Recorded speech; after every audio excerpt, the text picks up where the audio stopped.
Oke, selamat siang Bapak dan Ibu sekalian, baik yang mengikuti dari live streaming YouTube ataupun melalui Zoom. Nah, pada kesempatan pagi hari ini kita akan mulai webinar Trading Saham 11 bersama Belajar Saham Indonesia. Pada kesempatan kali ini kita sudah kedatangan Mas Fajar, tim dari Belajar Saham Indonesia juga akan membahas dari Trading Saham 11. Tanpa berpanjang lebar lagi, kita akan memulai trading saham satu-satu pada siang hari ini. Waktu dan tempat dipersilakan kepada Mas Fajar untuk memulai webinar pada pagi hari ini. Silakan Mas Fajar. Oke, Cik, suara aman ya? Nyaman. Oke. Assalamualaikum warahmatullahi wabarakatuh. Selamat pagi, salam sejahtera bagi kita semua dimanapun berada. Salam semangat di hari Minggu ini, di hari Minggu. Walaupun suasana mungkin agak cenderung mendung ya di sini ya. Di sini mendung, tapi jangan sampai mendung juga. Jadi di sini harapannya teman-teman sebelum kita start mulai itu siapkan kalau bisa di depan laptop, lalu siapkan buku catatan yang pasti untuk mencatat-catat poin-poin yang penting gitu. Oke? Semoga selalu ini ya, jaga kesehatan dimanapun berada. Oke, kita mulai screen share. Kelihatan ini? Kelihatan. Oke.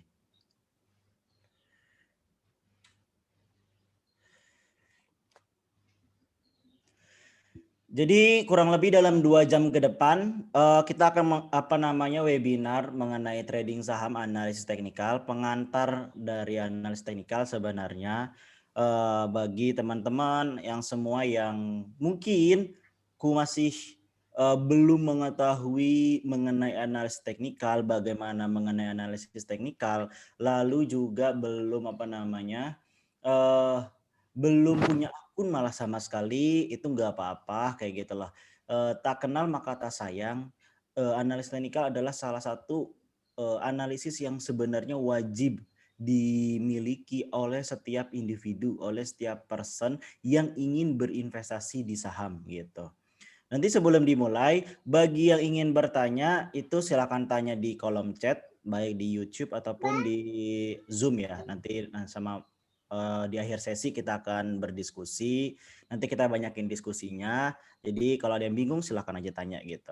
Terus di sini juga saya sambil live TikTok sebenarnya. Jadi kalau ada yang ini ada yang komen silakan aja di sini nanti akan dibahas ya yang terpilih. Oke.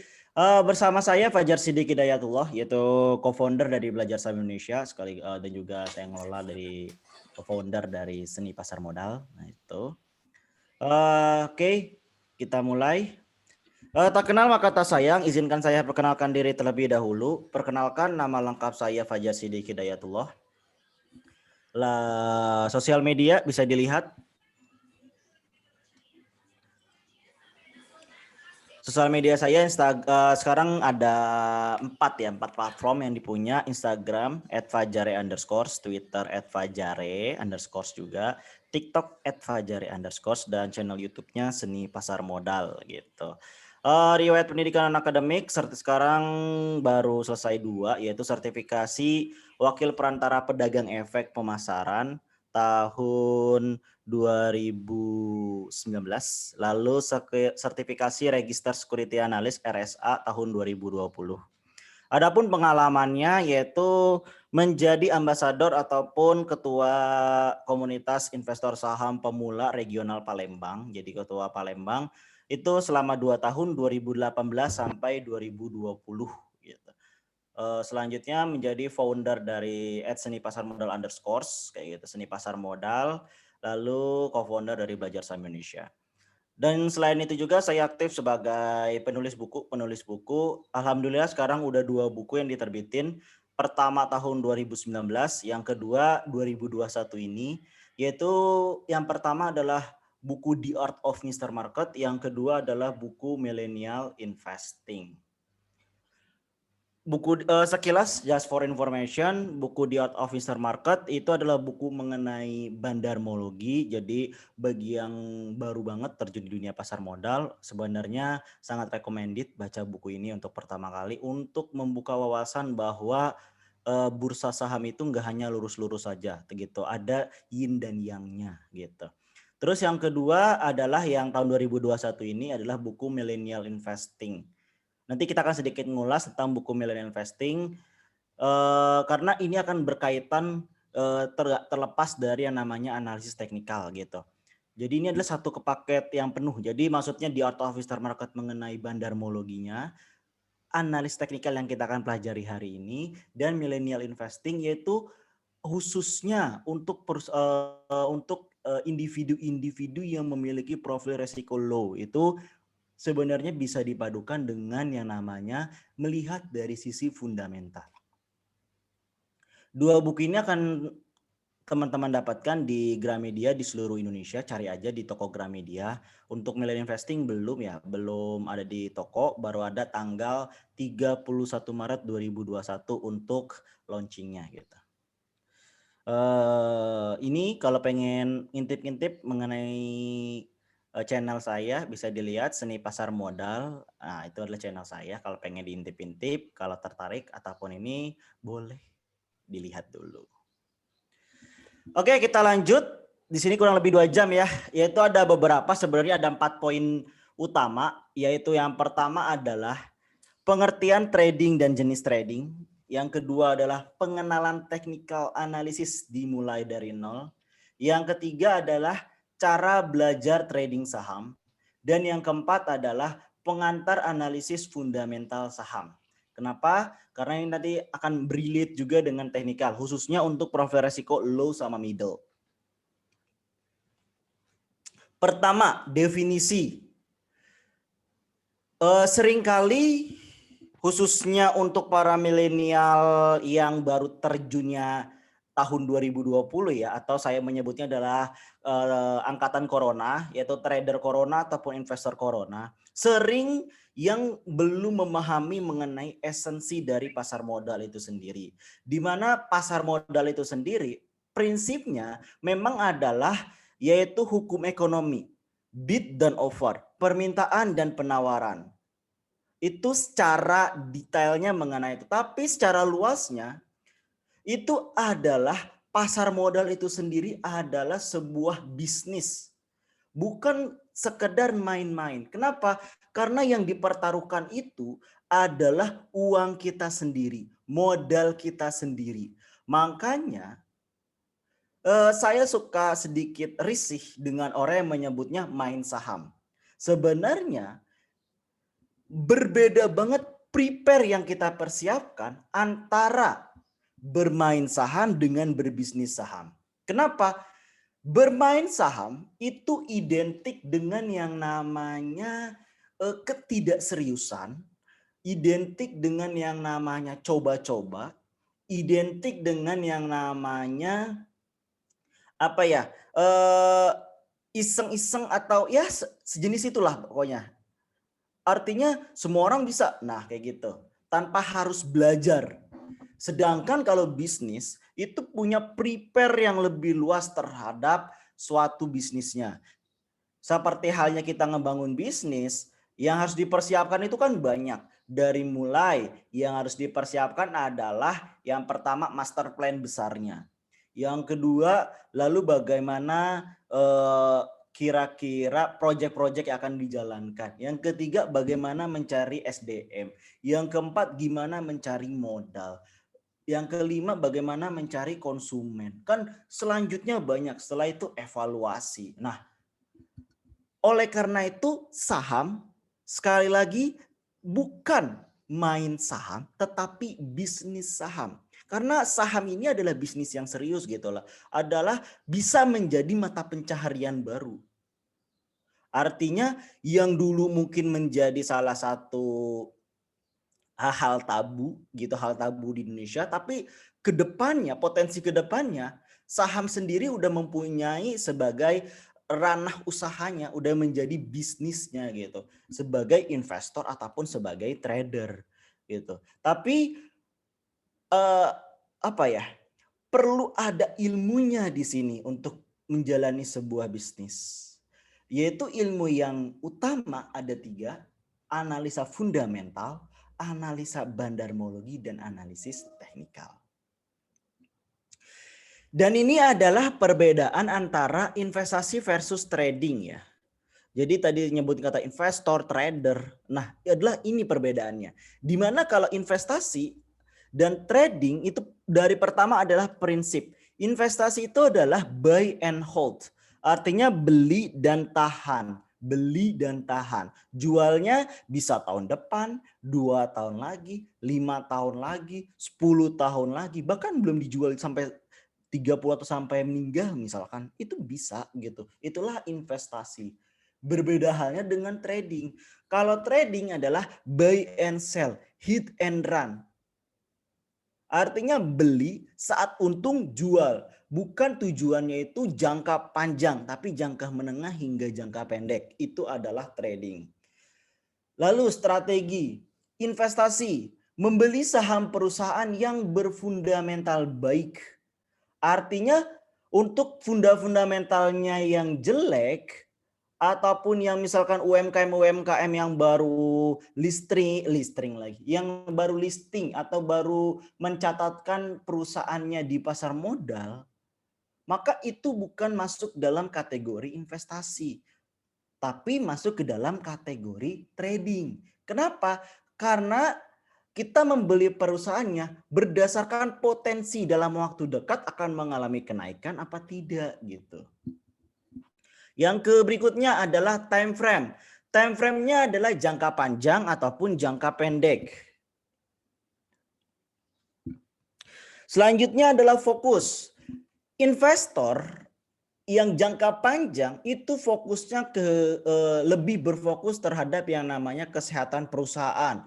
Dari mana mendapatkan informasi kesehatan perusahaan? Yaitu adalah dari laporan keuangan gitu. Nah, berbeda halnya dengan trading ataupun trader, fokus dari seorang trader ataupun trading itu adalah harga saham ataupun price action. Akibat apa? Akibat sentimen atau isu yang berkembang saat itu juga kayak gitu. Contohnya, secara fundamental, secara kesehatan mungkin tidak bagus, seperti apa ya? Contoh yang kemarin hits mungkin, atau ya contoh kayak emiten bumi lah ya, emiten bumi. Secara kesehatan perusahaan emiten bumi itu tidak bagus sama sekali kayak gitu loh. Artinya secara kesehatan jelek, tetapi secara harga saham ataupun price action akibat ada isu ataupun apa mengalami kenaikan gitu. Tapi ini bukan disebabkan karena fundamentalnya atau karena perusahaannya sehat, bukan. Lebih karena adanya aksi bandar di sana.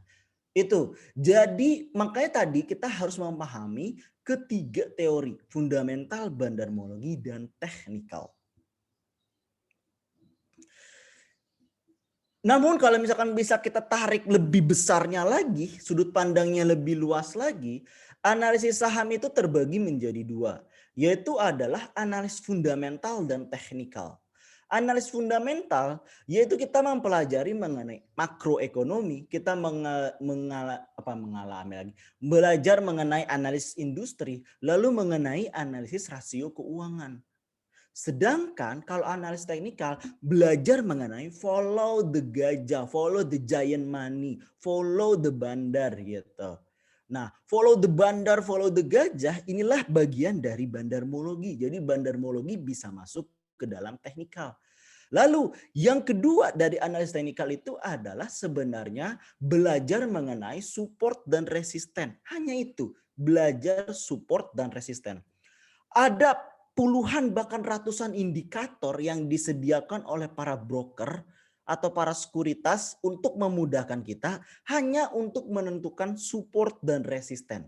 Jadi semua prinsip itu sama hanya untuk menentukan support dan resisten itu. Ada dua tipikal pelaku pasar saham nih. Kalau tadi kita bagi berdasarkan tadi analisisnya, ini kita berdasarkan psikologinya, yaitu adalah sabar dan instan. Pelaku pasar atau psikologi pasar yang sabar itu biasanya disebut sebagai seorang investor. Artinya dia nggak ingin mengambil keuntungan secara cepat gitu. Dia percaya akan yang namanya proses.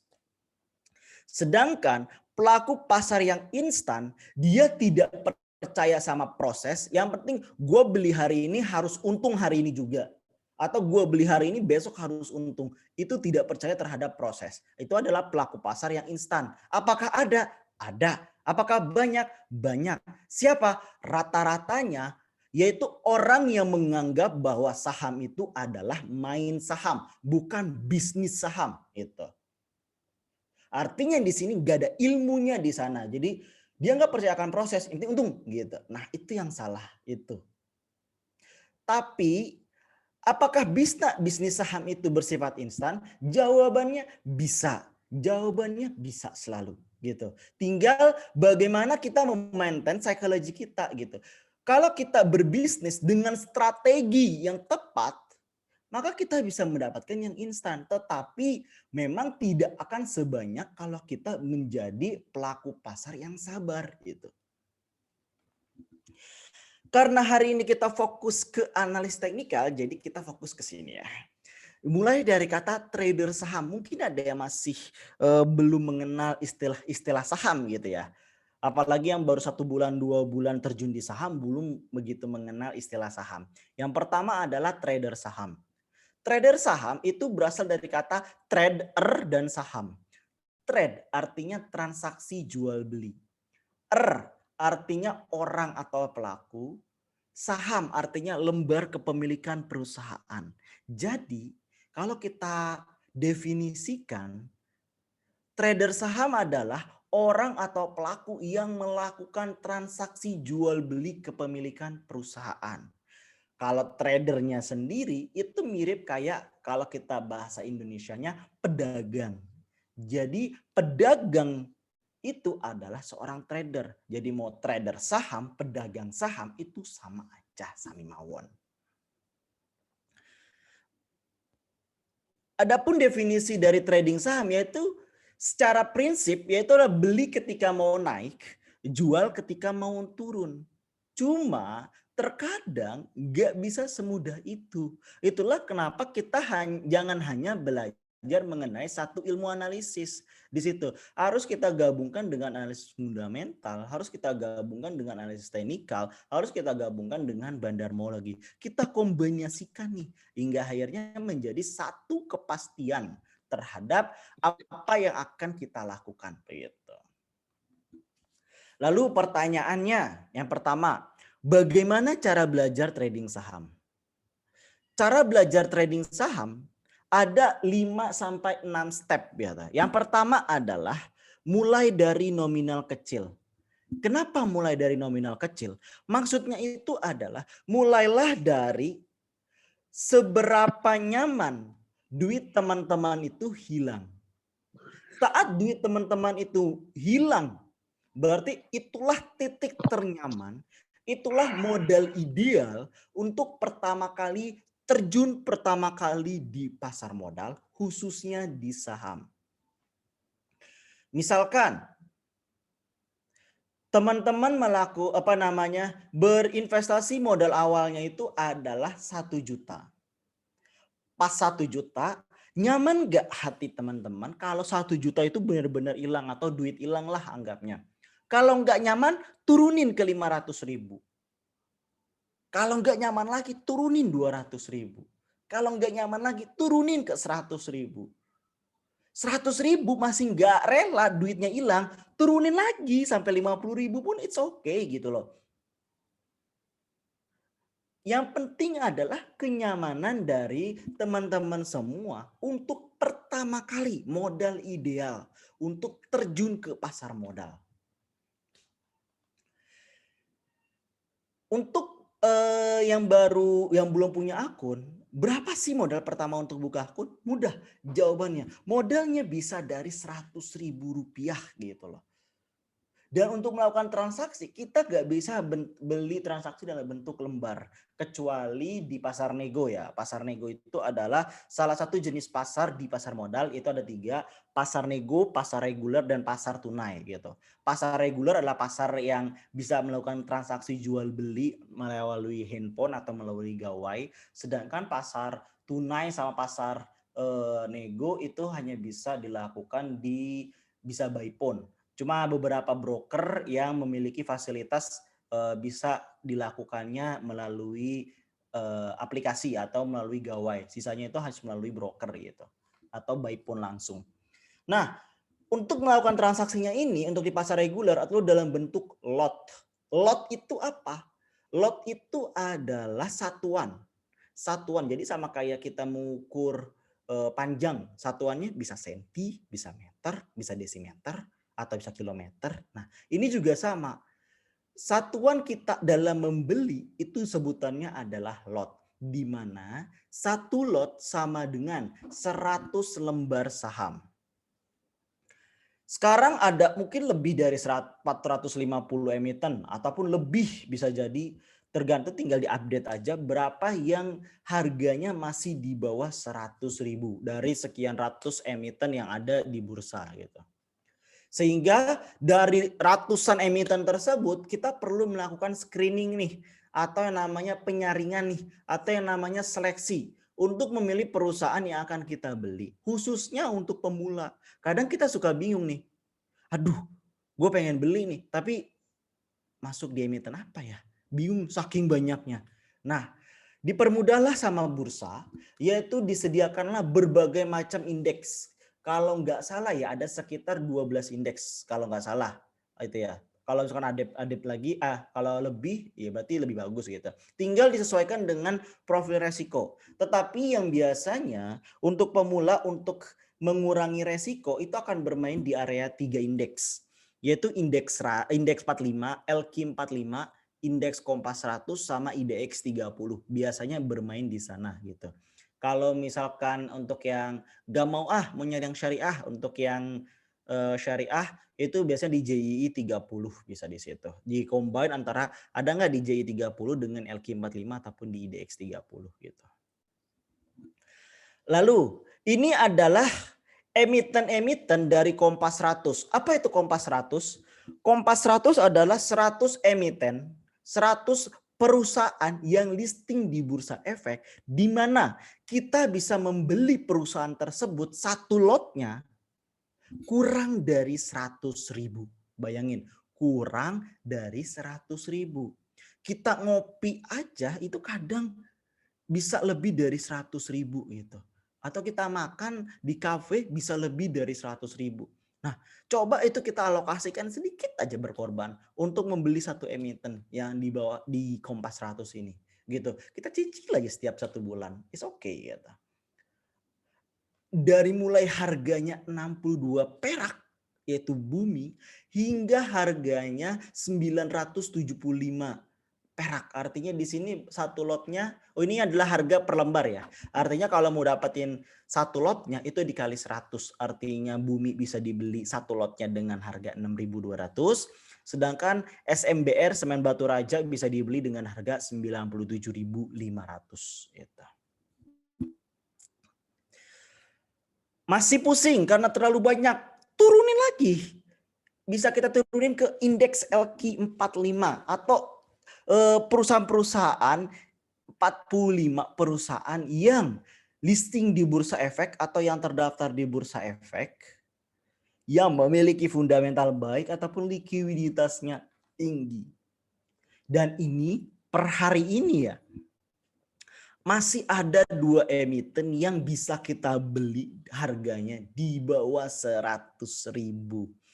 Apa itu emitennya? Ada Pewon dan Medco.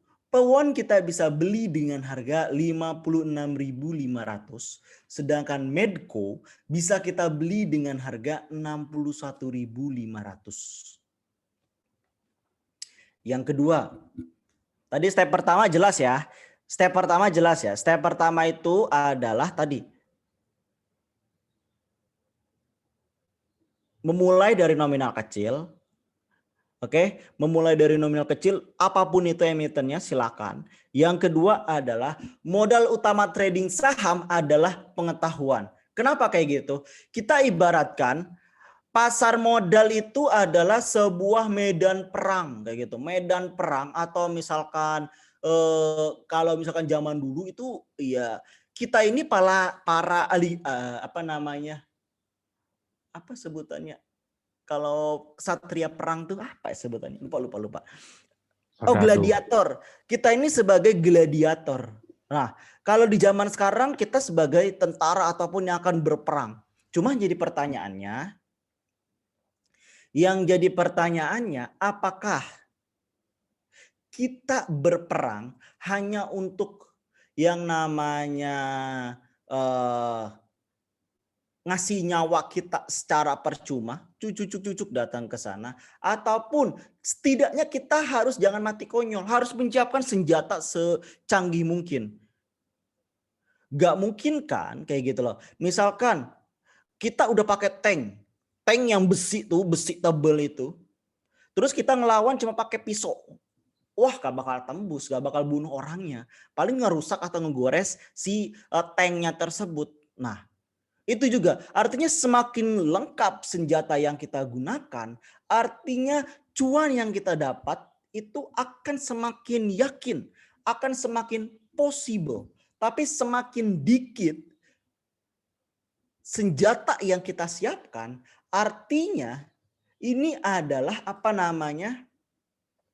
Sebutannya adalah artinya tingkat cuan yang kita peroleh akan semakin dikit, artinya menjadi impossible gitu. Bagaimana cara meningkatkan untuk meningkatkan modal trading ini untuk banyak senjata itu? Yaitu adalah pengetahuan. Banyak-banyak belajar, baik itu dari YouTube, belajar dari sosial media lainnya, belajar dari buku, belajar atau mengikuti webinar-webinar seperti saat ini gitu. Ataupun belajar dengan mencari mentor, dengan mencari guru atau mencari seseorang yang ilmunya itu cara belajarnya itu sesuai dengan kita gitu loh. Itu penting banget. Seperti saya pertama kali terjun di pasar modal itu benar-benar kayak seorang bayi yang mencoba lari. Gak bisa gitu. Yang ada nyusruk gitu. Jadi perlu ada yang menjadi contoh terlebih dahulu. Oh, seperti ini ya cara berdiri. Oh, seperti ini ya cara berjalan. Oh, seperti inilah cara berlari. Akhirnya bisa berlari. Itu. Jadi itulah kunci utamanya. Kita harus mencari mentor salah satunya. Mentornya bisa siapapun. Orang terkenal apapun juga boleh gitu loh. Kita copy, lalu kita paste. Setelah itu, setelah benar-benar kita paham gitu ya luar dalamnya A sampai Z, baru kita modification. Kita modifikasi sesuai dengan kebutuhan, sesuai dengan profil resiko dari teman-teman semua gitu. Yang berikutnya, memilih perusahaan sekuritas. Nah, ini penting juga.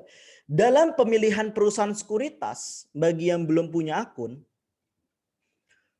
ini penting. Kenapa penting? Karena ini yang akan menjadi titik poin, titik start awalnya dalam meraih keuntungan seoptimal mungkin.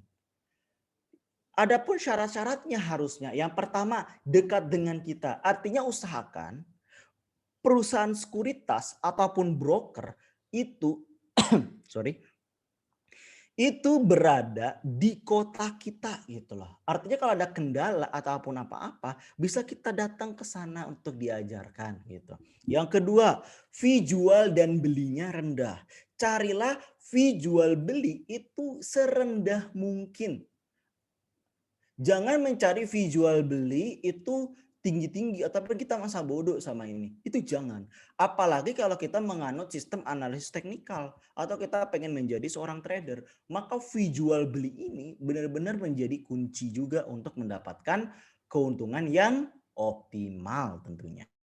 Ketiga, perhatikan modal kita.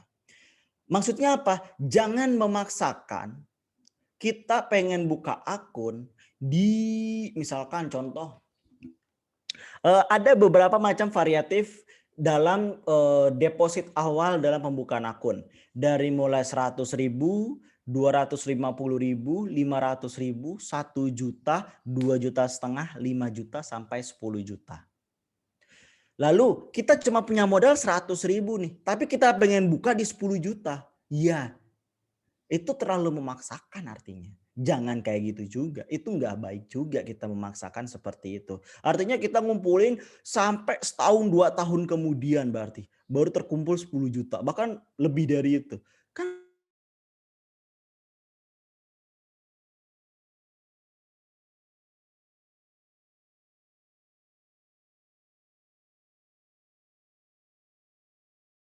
benar-benar sesuaikan dengan yang namanya modal.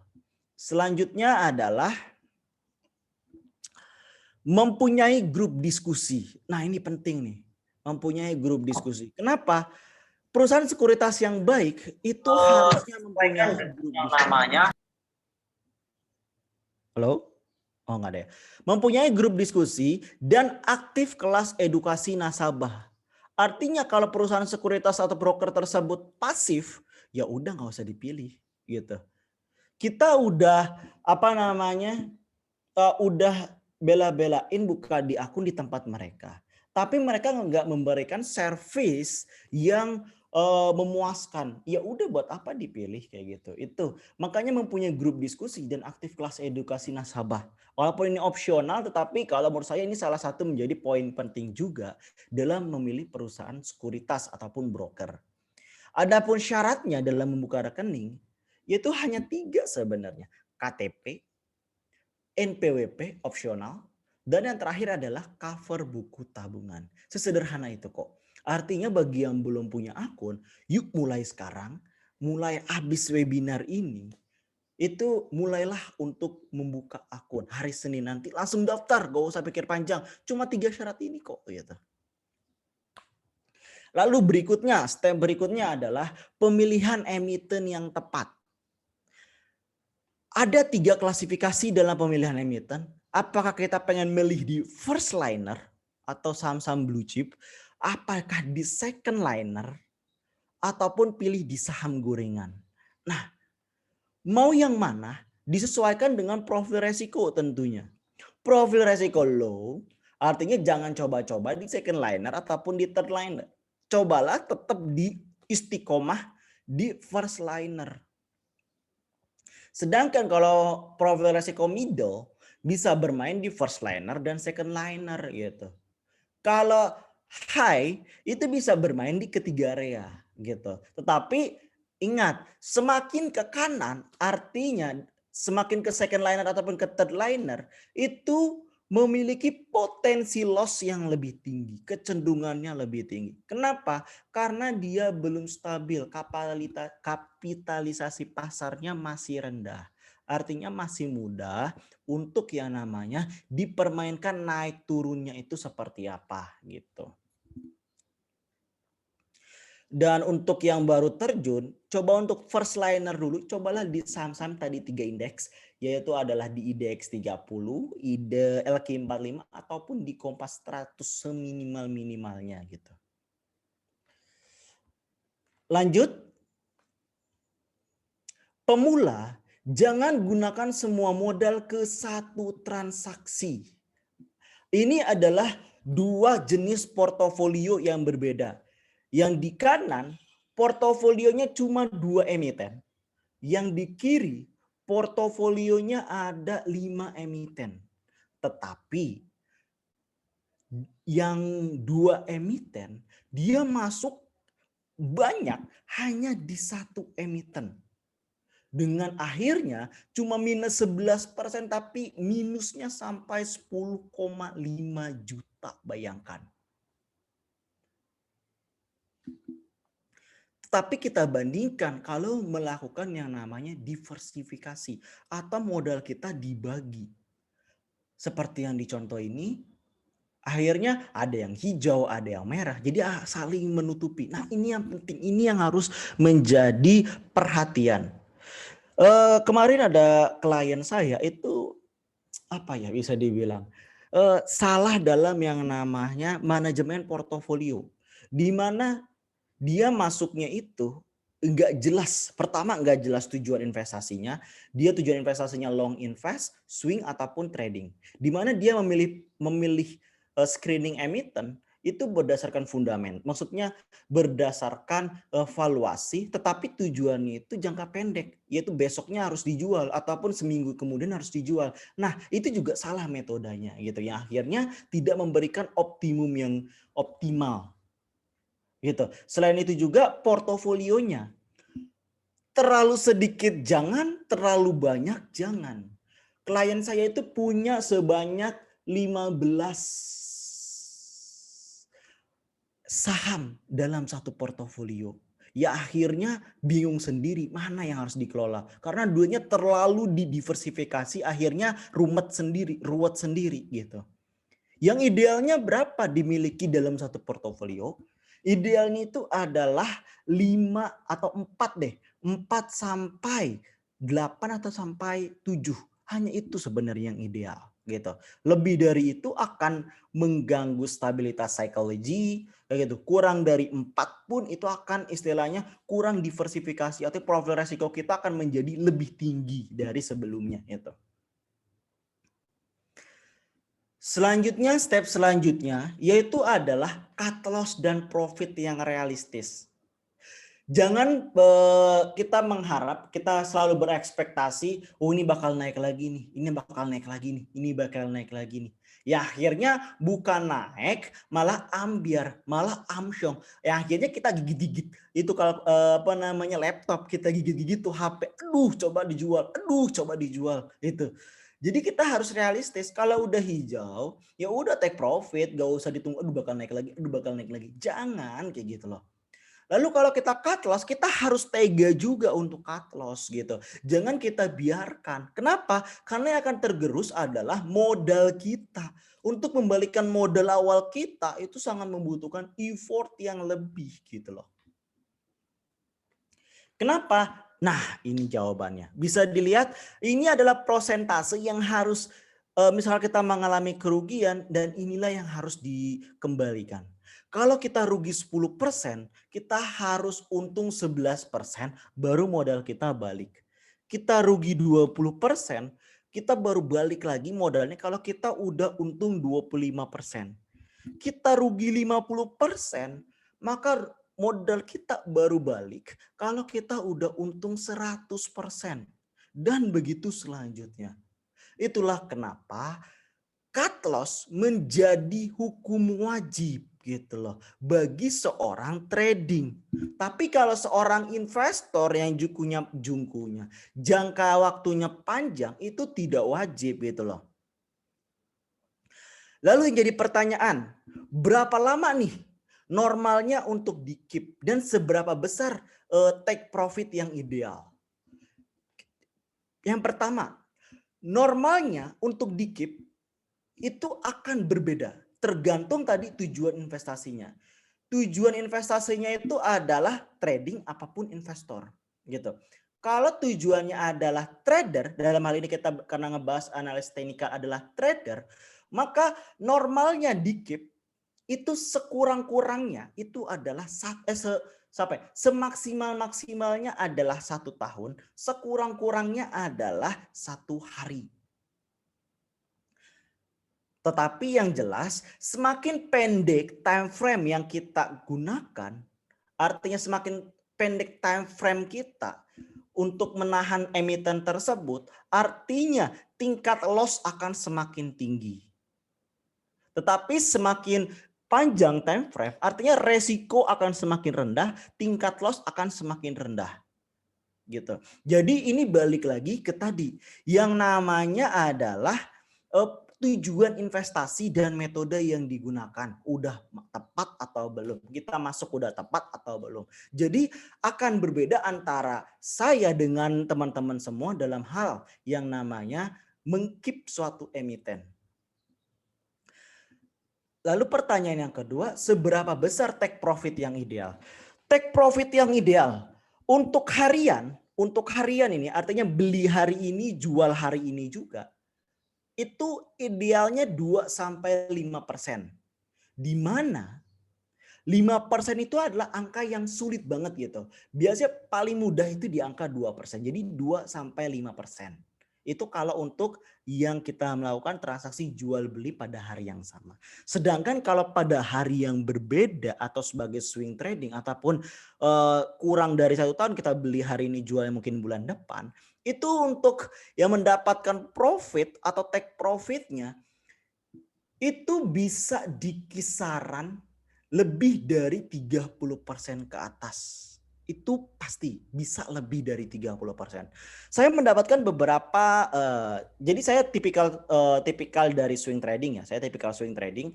Jadi beberapa kali mendapatkan untung itu lebih dari 30%. Jadi kisaran di 3 bulan, 4 bulan sampai 6 bulan itu pasti udah kita udah mendapatkan take profit di atas 30%, 60%. Kalau metodenya tepat gitu. Jadi di atas 30%, 60% itu bukan hal yang mustahil, itu bisa gitu. Terakhir saya mendapatkan itu di emiten apa ya?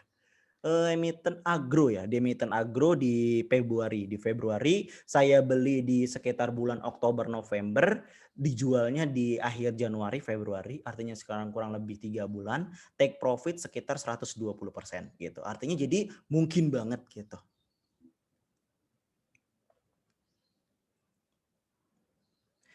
Next, analisis teknikal. Jadi kita tadi ngomongin analisis teknikal. Apa sih analisis teknikal? Analisis teknikal itu adalah prediksi market berdasarkan nilai valuasi saham atau bisa dibilang yang namanya price action gitu, yang berdasarkan grafik. Adapun data yang dibutuhkan adalah OHLC, open high, low close. Itu yang dibutuhkan. Dan prinsip dari analisis teknikal itu berdasarkan yang namanya teori Dow teori. Ada beberapa prinsip. Salah satunya adalah market discount is everything. Harga yang terbentuk di pasar itu biasanya menggambarkan segala informasi yang ada saat itu. Apakah pasar lagi greedy, apakah pasar lagi fair, ataupun yang lain sebagainya gitu. Selanjutnya, prinsip dari Dow Theory itu adalah there are three kinds of market trends. Yaitu kalau kita bagi berdasarkan jenis tren, itu ada uptrend, ada downtrend, ada sideways. Sedangkan kalau kita bagi tren, itu adalah major trend, secondary trend, dan minor trend. Gitu. Lalu di pasar atau di di pasar modal khususnya di saham itu akan mengalami yang namanya selalu yang mengalami fase akumulasi dan fase distribusi. Atau saya suka sebutnya adalah fase kumpul barang dan fase jual barang. Nah, ini adalah jenis-jenis trader, yaitu adalah day trader dan swing trader. Day trader artinya beli dan jual pada hari yang sama. Haram hukumnya untuk diinapkan. Berbeda halnya dengan trading. Trading beli hari ini, jualnya bisa kapan aja selama kurang dari 1 tahun. Itu disebut sebagai seorang swing trader atau swing trading. Jadi trading merupakan transaksi jual beli. Gitu. Apa sih kelebihan swing trading dan daily trading? Ini adalah masing-masing kelebihan dari swing trading. Yang jelas swing trading itu adalah cocok untuk yang namanya para investor atau para individu atau para pelaku pasar yang tidak mempunyai banyak waktu untuk memantengi market tiap hari gitu, atau cocok untuk para karyawan yang kerjanya Senin sampai Jumat gitu, susah kan. Nah, itu adalah swing trading cocoknya, jangan dipaksain ke daily trading gitu.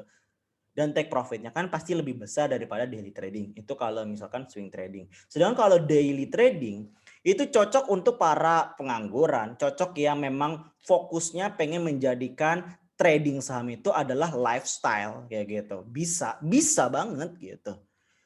tinggal fokus dan banyakin pengetahuan di sana. Gitu. Dan ini adalah kelemahan dari masing-masing swing trading maupun kekurangan dari daily trading, yaitu salah satunya adalah bagaimana kita memaintain psychology, di mana psychology untuk swing itu akan berbeda dengan psychology untuk daily trading. Selanjutnya, dalam kita belajar analis teknikal, kita akan ketemu dengan yang namanya charting atau drawing di chart. Ada 3 jenis chart yang akan digunakan atau biasanya terdapat di beberapa platform di tools dari broker ataupun sekuritas, yaitu adalah bar chart. Ini bisa dilihat, ini adalah bar chart. Prinsipnya adalah OHLC, open high low close kayak gitu. Jadi harga di atas dan harga di bawah, jadi itu open high low close. Lalu selanjutnya adalah line chart, prinsipnya adalah closing, harga closing, titik harga closing, lalu ditarik garis sehingga membentuk yang namanya line. Selanjutnya adalah candle chart. Dalam candle chart ini prinsipnya sebenarnya sama kayak bar chart, yaitu OHLC kayak gitu. Dan ini biasanya dan paling umum digunakan oleh para broker atau para sekuritas dalam menganalisis saham gitu. Untuk para pemula biasanya ini yang diajarkan mengenai candle chart.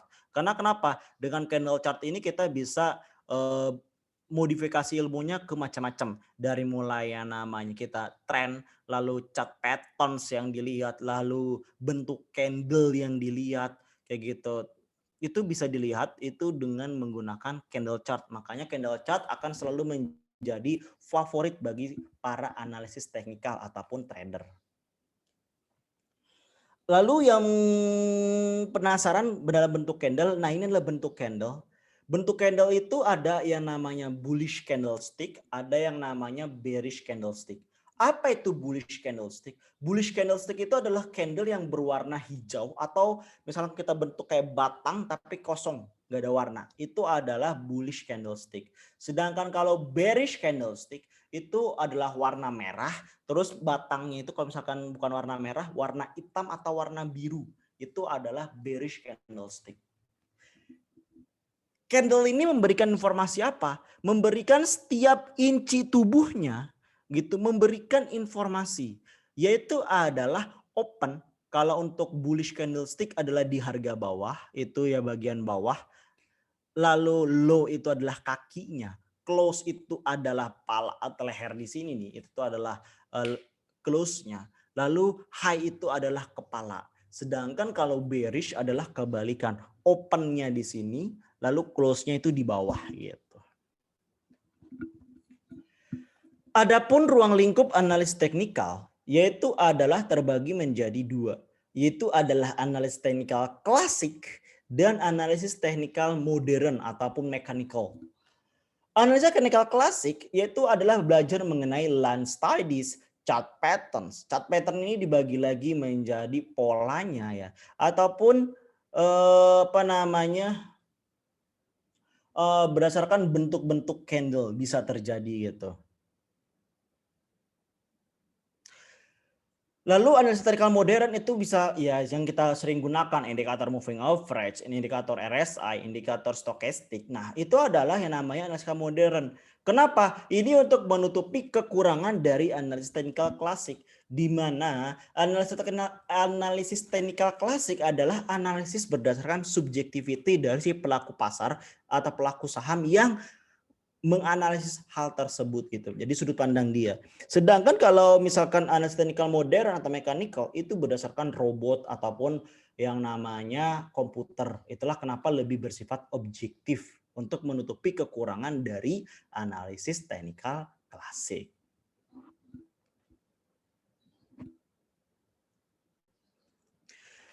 Nah, ini adalah tren. Jadi yang tadi kita omongin di sebelumnya, trend terbagi menjadi minor trend, secondary trend, dan major trend. Pada umumnya, kalau saham-saham gorengan, saham-saham gorengan tidak akan jelas bentuk minor trend, secondary trend, dan major trendnya. Berbeda halnya kalau misalkan first liner itu akan jelas bentuk minor trend, secondary trend, dan major trendnya. Lalu apakah untuk secondary trend, secondary second liner, untuk second liner bisa jelas? Jawabannya 50-50, bisa iya bisa enggak gitu. Kenapa? Karena ada juga secondary karena market cap-nya di tengah-tengah itu kadang dimanfaatkan untuk permainan bandar. Jadi bisa kita melihat untuk menganalisis pertama kali melihat dari trennya. Apa sih maksud dari major trend? Apa sih maksud dari secondary trend? Apa sih maksud dari minor trend? Major trend itu adalah tren yang menggambarkan secara lebih luas akan istilahnya akan lebih luas arah dari candle ini kemana. Secondary melihat lebih sempit, minor trend lebih sempit lagi. Contoh, kita akan misalkan kalau kita naik pesawat, kita ngelihat ke bawah luas banget kan, rumah-rumah itu kecil banget. Itu kita naik pesawat, kita ngelihat ke bawah itu luas. Yang kita lihat luas. Kita nggak ngelihat di situ ada istilahnya ada polisi tidur, kan nggak bisa ngelihat kita kalau di situ ada polisi tidur atau di situ ada lubang, kan nggak bisa ngelihat gitu dari ketinggian pesawat tersebut. Nah, itulah yang disebut sebagai major trend. Secondary trend, apa yang disebut secondary trend? Kalau tadi major trend analoginya adalah kita naik pesawat, secondary adalah analoginya kita itu di yang namanya rumah tingkat. Entah itu tingkat 2, 3, 4, atau 5, atau 10 gitu. Kita ngelihat ke bawah, masih kelihatan tuh polisi tidurnya, masih kelihatan tuh yang namanya lobangnya kayak gitu. Itu adalah secondary trend, tapi kita masih bisa melihat secara middle, dari kejauhan bisa kelihatan. Itu adalah secondary trend. Minor trend apa? Analoginya itu kita benar-benar berada di jalan raya tersebut. Kita cuma ngelihat dari sudut pandang di mata kita. Kita nggak bisa ngelihat yang di belakang kita itu apa. Gitu. Itu adalah jeleknya dari minor trend. Tapi akan powerful kalau kita menggabungkan ketiganya, yaitu adalah major, secondary, minor. Kita melihat dari sudut pandang luas, menengah, dan sempit.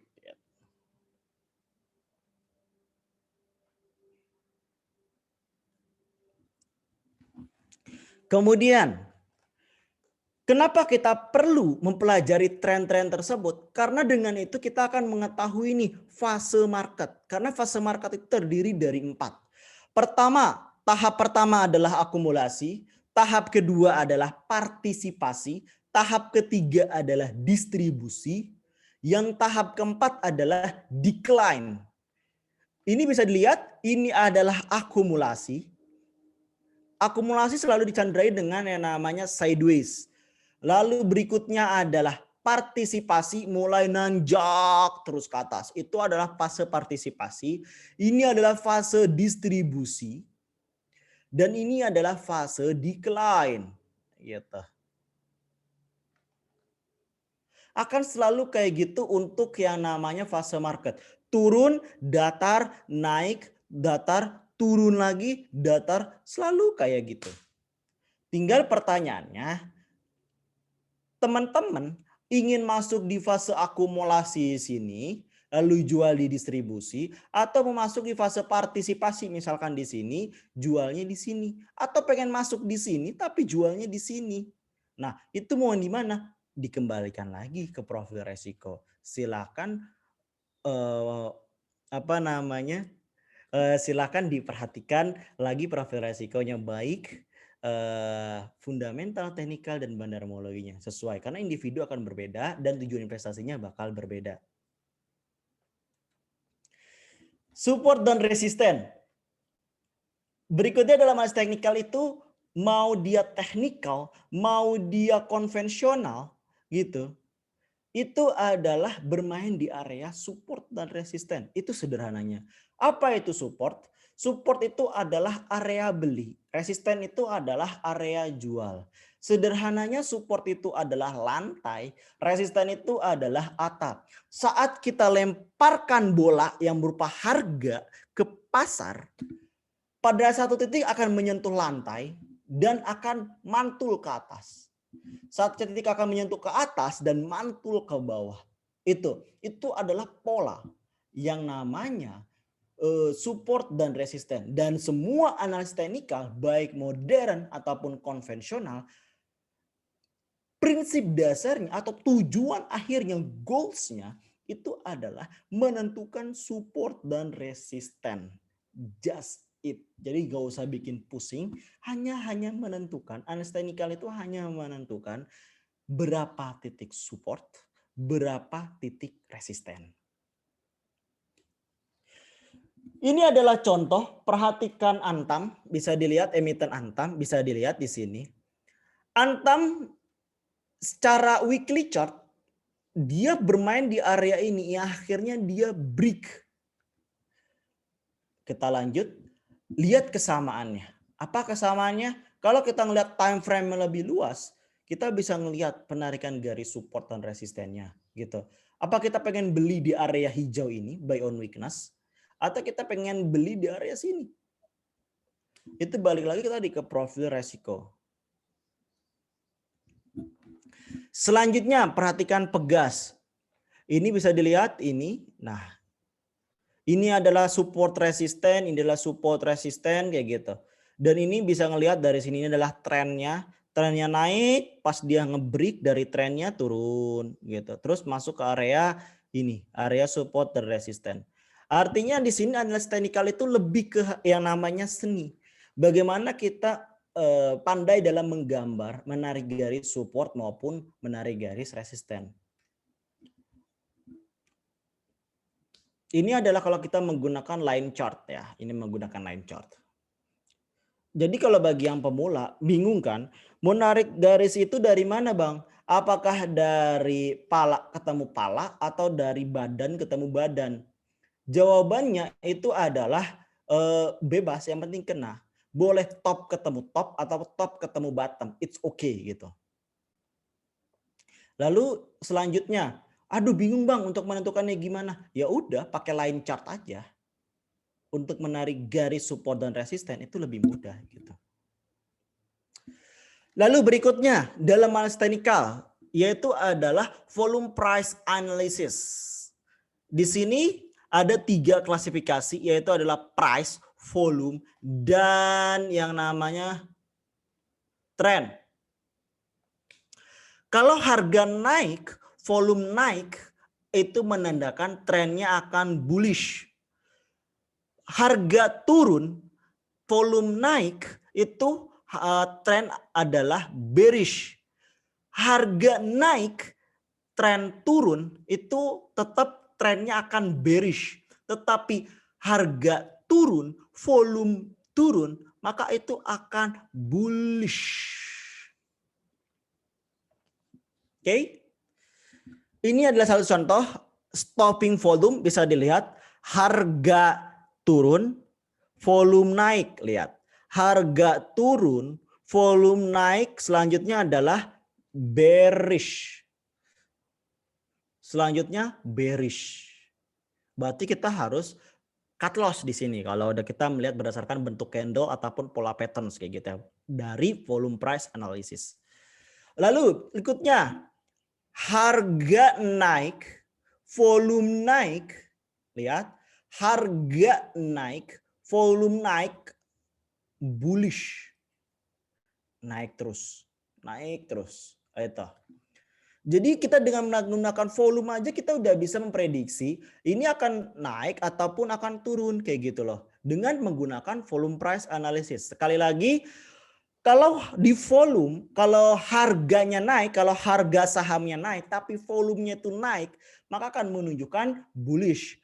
Harga turun tetapi volume naik, itu akan menunjukkan bearish. Harga naik tetapi volume turun, itu akan menunjukkan bearish juga. Tetapi harga turun, volume turun, itu menunjukkan bullish.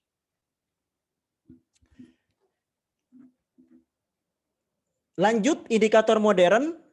Indikator modern secara umum dibagi menjadi dua. Tadi kan kita bagi lagi. Kalau secara prinsip tadi ada miscellaneous dan sebagainya. Dan ini kalau kita spesifikkan lagi, lebih besar lagi, itu terbagi menjadi dua. Ada lagging indikator dan leading indikator. Lagging indikator inilah yang biasanya menentukan yang namanya buy on weakness, sell on strength, golden cross, golden dead cross, kayak gitu. Atau titik terbaik, titik optimal untuk beli, titik optimal untuk jual. Nah, itu bermain di area lagging indikator, artinya berdasarkan price action, baik itu sentimen ataupun lain sebagainya. Sedangkan leading indikator itu lebih yang namanya memprediksi atau kita melihat psychology market. Apakah psychology marketnya itu lagi greedy? Apakah psychology marketnya itu lagi downtrend ataupun lagi ketakutan atau fear kayak gitu. Kita bisa ngelihatnya di sini indikator modern, lagging ataupun leading. Lagging indikator apa aja? Lagging indikator itu sebenarnya banyak ya. Bisa moving average, MACD, alligator, lalu bisa Bollinger Band, lalu ada apa lagi? VWAP dan lain sebagainya. Sedangkan kalau leading indikator itu yang jelas berhubungan sama RSI, Commodity Channel Index, lalu ada stochastic, fast dan slow kayak gitu. Ada lagi persen William alligators yang apa ya namanya? Lupa sebutannya, lupa itu ya. Pokoknya persen Williamnya ada gitu. Terus bisa juga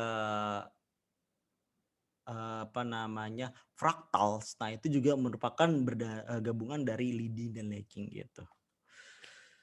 Nah senjata powerful untuk swing trading nih, untuk swing trading. Kalau daily trading ya nggak memperhitungkan tentang fundamental. Tetapi kalau swing trading itu senjata powerful adalah padukan dengan analisis fundamental. Kenapa? Karena itu setidaknya memberikan kenyamanan kita. Kalau misalkan harga tiba-tiba turun jelok, kayak misalkan kayak Mayora, kayak emiten-emiten consumer good lah ya, Mayora, Indofood, ICBP, lalu Unilever yang nggak jelas penurunannya, kayak itu nggak jelas apa namanya turun gara-gara apa, yang akhirnya kita cut loss. Nah, kita pikir juga, kenapa kita cut loss? Itu kesempatan untuk ngumpul barang. Kenapa? Karena kita ngeliat dari fundamentalnya. Jadi sisi fundamental tuh pentingnya di sini gitu.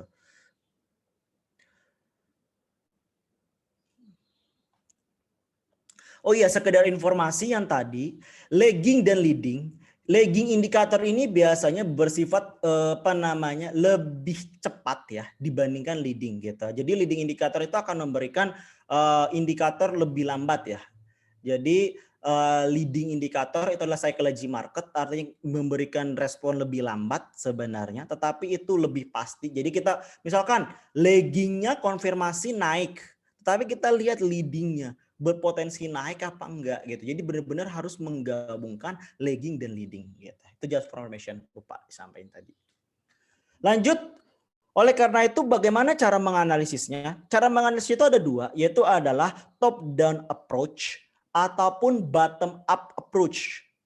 Kalau secara top down approach itu adalah analis ekonomi dan pasar modal ataupun makroekonomi, lalu turun selanjutnya ke analisis industri, lalu selanjutnya turun ke analisis perusahaan. Baru setelah analisis perusahaan baru kita ngelihat secara teknikalnya nih. Berbeda halnya kalau kita melihat atau menganalisis fundamental berdasarkan bottom up approach. Artinya kita ngelihat dari analisis perusahaannya dulu, lalu ke industrinya, baru kita ngelihat secara global atau secara macroeconomics gitu. Untuk makroekonomik, perubahan siklus ekonomik itu seperti yang terjadi saat ini, yaitu resesi, depresi, euforia, lalu hopes dan sebagainya. Itu adalah siklus ekonomi yang terjadi. Dan kita harus tahu kita berada di titik mana. Sekarang kita berada di titik resesi gitu. Antara iya dan enggak. IHSG naik nih sampai 6.200, 6.300. Padahal secara makroekonomi belum mendukung kayak gitu. Karena itu menjadi gambaran buat kita secara makro. kayak gitu. Jadi udah kita menentukan strategi yang tepat itu apa. Jangan sampai ambiar amsyong. Gitu. Selanjutnya, perubahan variabel ekonomi. Perubahan variabel makroekonomi ini ada beberapa, misalkan dari PDB ataupun dari yang namanya suku bunga asing, terus suku bunga bank, lalu ya faktor global dari perang dagang, misalkan dari faktor luar, terus nilai komoditi dan sebagainya. Itu adalah perubahan variabel makroekonomi. Artinya nggak bisa kita nggak bisa kita antisipasi. Itu adalah di luar kekuatan atau kekuasaan kita. Sedangkan kalau analis industri, nah ini bisa kita kontrol, yaitu bisa kita pilih berdasarkan growth industry, defensive industry, atau cyclical industry. Tinggal dipilih sesuai dengan profil resiko. Kalau profil resikonya low, ya bermain industrinya di defensif dong. Kalau saya ke darinya middle, berarti bisa bermain di defensif ataupun di cyclical. Tapi kalau profil resikonya high, silakan main di growth industry kayak gitu. Dan ini cukup menarik. Jadi ada case. Jadi salah satu klien saya, dia menggunakan dia seorang pensiunan, menggunakan duit asuransi gitu. Dia istilahnya mencairkan duit asuransinya. Jadi duit pensiunnya itu dicairkan. Lalu dia main saham. Tapi yang jadi anehnya nih, dia main sahamnya itu di perusahaan-perusahaan yang profil resikonya high. Nah, itu salah. Masuklah harusnya di sektor-sektor ataupun industri yang defensif kayak gitu. Cyclical bisa, tapi kita harus ngelihat di momen-momen tertentu dulu gitu. Baru kita perhatikan. Tapi untuk yang profil resiko low yang kayak duit pensiun, artinya kan dia nggak punya pemasukan lagi tuh. Ya harusnya mainnya di sektor defensif. Jangan coba-coba di luar dari sana gitu loh. Itu hanya kita harus mengklasifikasikan. Kita harus kenal dulu gitu loh. Profil resiko kita tuh di mana? Apakah di high, apakah di low, atau apakah di middle? Kemarin klien saya itu dia ngomong, saya bermain di growth karena masih termasuk nih Bang di yang namanya LQ45 ataupun yang masuk di Kompas 100. Jawabannya ya benar masuk di LQ45 atau Kompas 100, tapi nggak sesuai dengan profil resiko gitu loh. Growth industry itu profil resiko yang high, artinya bisa potensinya itu mengalami penurunan gitu loh. Akibat apa? Isu bandar ataupun sentimen-sentimen yang dibuat karena keuangannya ini belum stabil, belum dewasa gitu. Artinya masih mudah untuk diracuni oleh setan-setan bandar-bandar itu. Berbeda halnya kalau defensive industry, perusahaannya udah major dan istilahnya tidak tergantikan deh kayak gitu loh. Itulah kenapa harusnya kalau duit-duit pensiun atau udah mendekati pensiun, bermainlah di area aman duitnya tuh, di defensive industry. Jangan main di area cyclical ataupun di growth ya, tolong ya. Oke. Kenapa? Nah ini. Kenapa kayak gitu? Karena ingat faktor dari industri itu ada 4. Pemain baru potensial, pembeli, pemasok, dan barang substitusi. Artinya di sini kalau kita bermain di growth, ada yang potensial lagi, dia keuangannya belum stabil, ya ambil, ya jatuh, kayak gitu. Tapi kalau pemasoknya nggak ada, ya ambil juga, ya jatuh. Jadi banyak banget sisi-sisi yang bisa diserang kalau di growth industry, apalagi di cyclical gitu ya. Karena cyclical kan ada faktor X-nya, yaitu adalah makro yang nggak bisa kita kontrol. Yang bisa kita kontrol pemilihan emitennya. Pemilihan emitennya yang jelas. Kalau profil risiko tadi kita low, duit pensiun yang dipakai, maka yang dimasukkan itu adalah profil risiko atau industri defensif. Walaupun dia adalah growth-nya ataupun tadi cyclical-nya itu masuk di LQ45 tapi atau Kompas 100 ataupun IDX 30 kayak gitu. Tapi tetap aja itu adalah profil resiko middle high.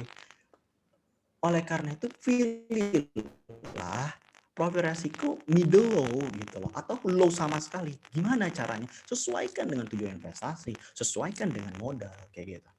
Mas, itu soalnya agak Yang kresek-kresek ya. halo?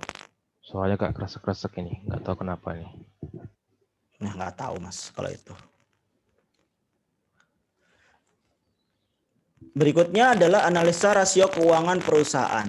Analisa rasio keuangan perusahaan, ya yang kita kenal rasio keuangan perusahaan itu ya tadi adalah PER, kalau misalkan itu price to earning ratio, lalu ada price to book value, ataupun return on equity, return on asset, dan lain sebagainya. Itu adalah analisa rasio keuangan.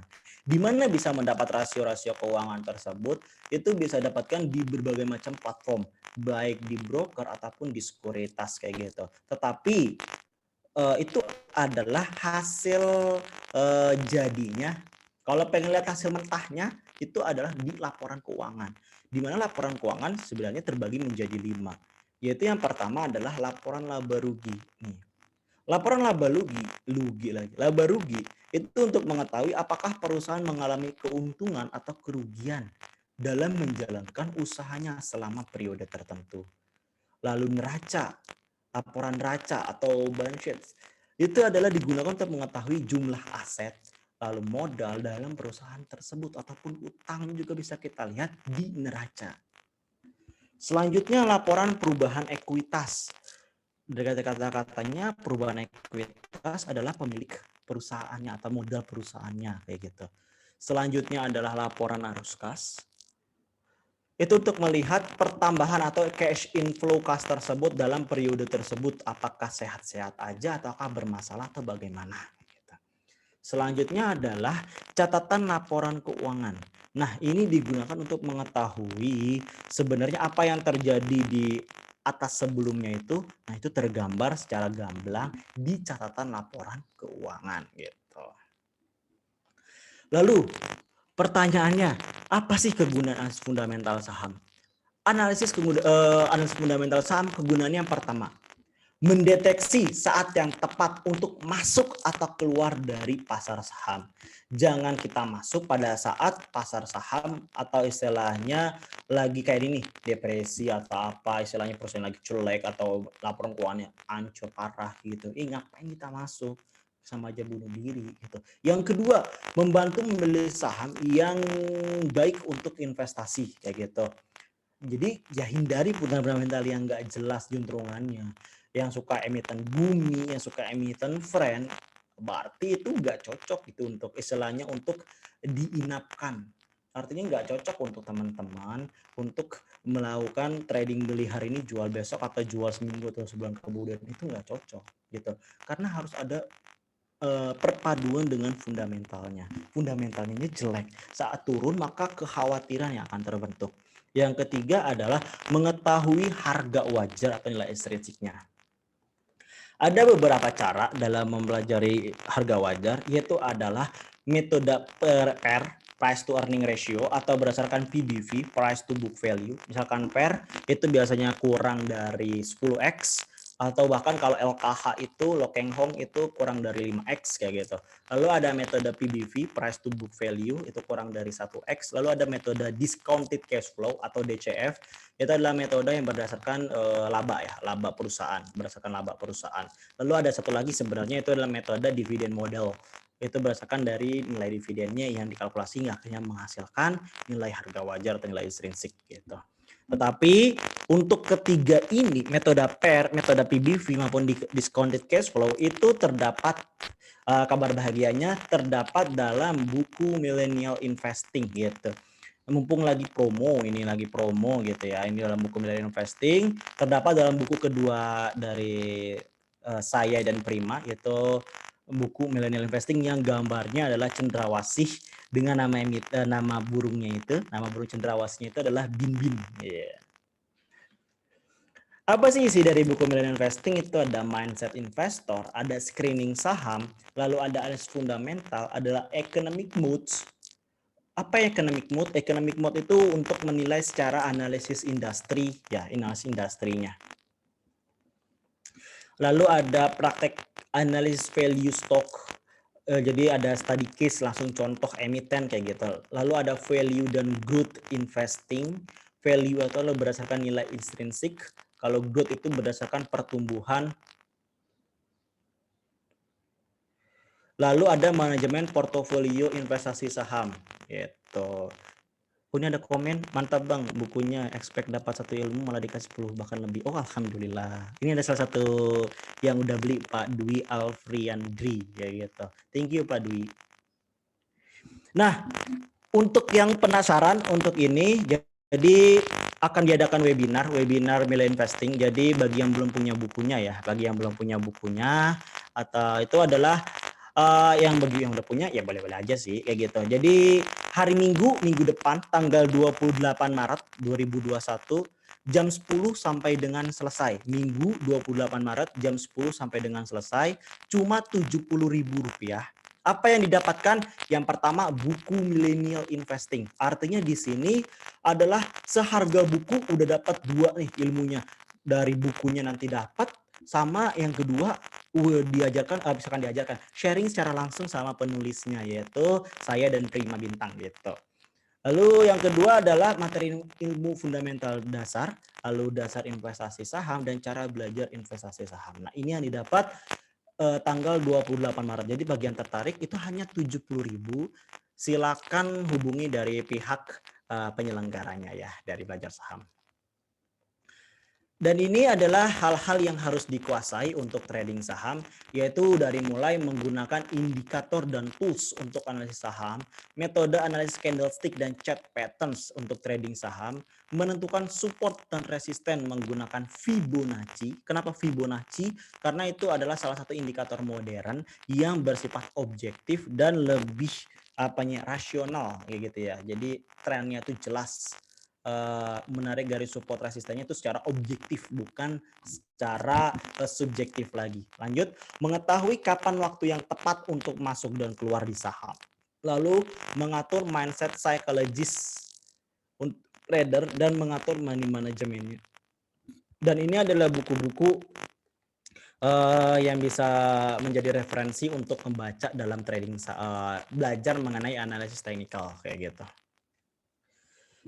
Tapi bagi yang nggak mau pusing kayak gitu, di sini disediakan. Jadi pada hari sebelumnya, tadi 28 Maret itu adalah tentang millennial investing. Hari sebelumnya tanggal 27 Maret itu mengenai secara lebih mendalam analisis berdasarkan swing trading.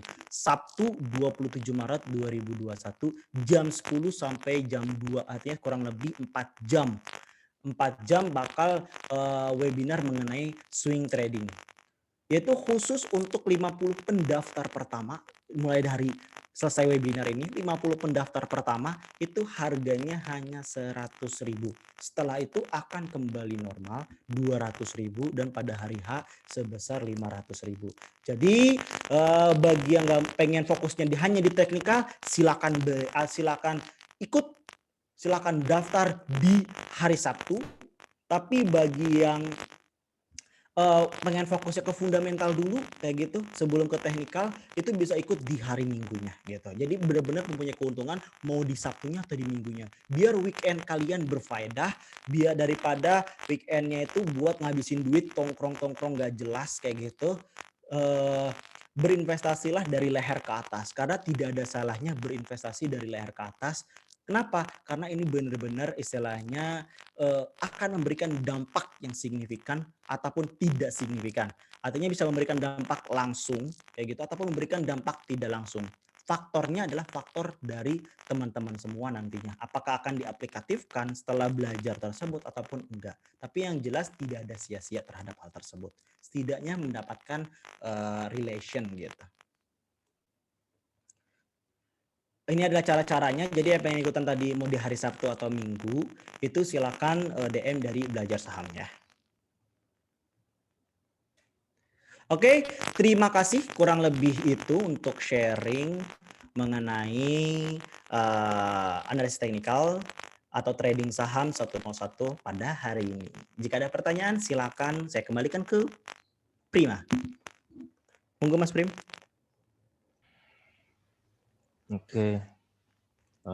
Terima kasih Mas Fajar yang sudah mengisi trading saham satu-satu pada siang hari ini. Mungkin bagi yang punya pertanyaan tentang trading saham satu-satu pada siang hari ini dipersilakan untuk diketik di kolom chat ataupun mungkin yang di dalam Zoom bisa juga buka mic-nya untuk menyampaikan pertanyaannya secara langsung.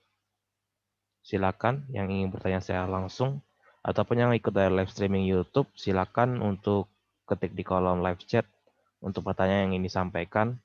Tadi ada satu pertanyaan, Mas, tentang defensive industry itu apa saja?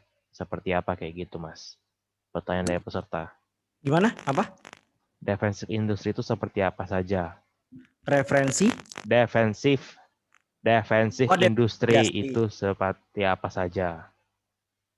Oke, untuk sektor defensif itu adalah artinya defensif industri itu artinya itu adalah kalau terjadi sesuatu terhadap ekonomi, dia yang pertama kali, dia yang terakhir kali mengalami penurunan atau koreksi dan pertama kali building atau kembali bangkit itu adalah sektor defensif kayak gitu.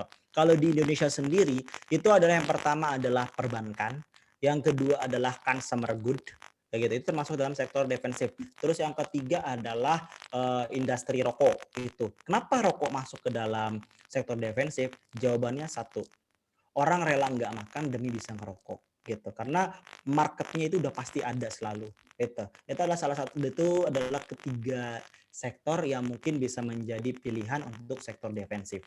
Tinggal disesuaikan aja emiten-emiten yang ingin dipilih, yaitu kita lanjutkan analisisnya dari tadi industri lanjut ke analisis perusahaannya gitu. Oke, silakan yang punya pertanyaan bisa buka mic-nya ataupun dikirimkan di kolom chat komentar pertanyaannya. Mungkin ada yang mau nanya tentang saham-saham yang ingin ditanyakan. Silakan.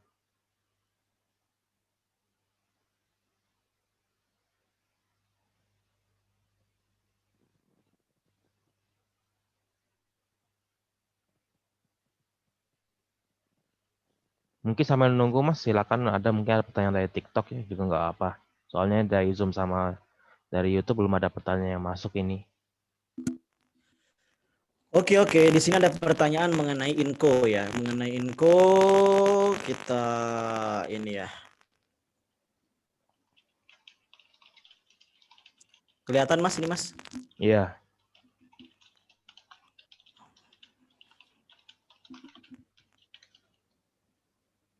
Oke, kita klik Inco. Di sini saya pakai aplikasi tradingview.com ya.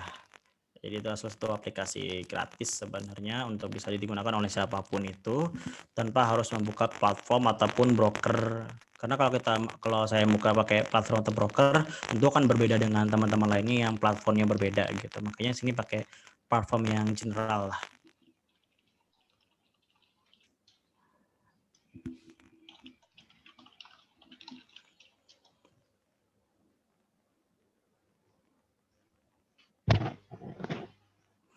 Inco, bentar ya.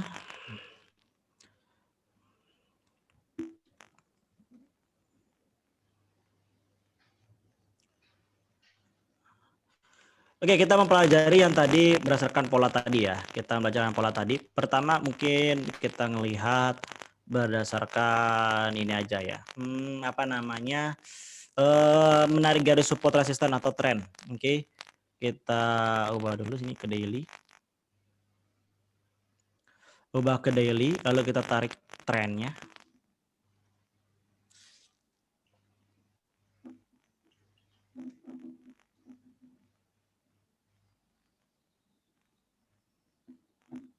Nah, secara tren bisa dilihat dia udah nge-break nih dari garis tren yang saya gambar.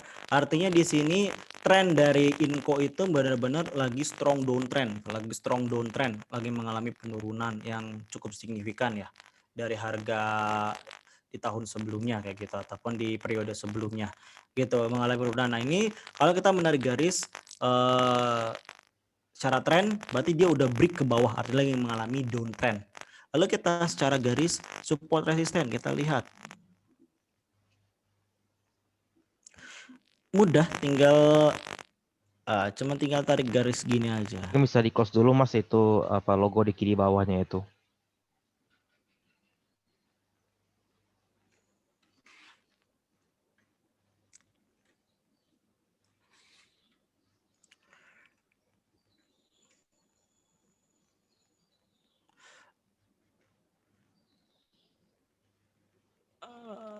Nah, ini bisa. Nah, ini adalah area yang sekarang bermain di area info ya. Yang bermain di area info yaitu kita bisa lihat. Jadi dia bisa kalau kita tarik garis lagi bisa di sini.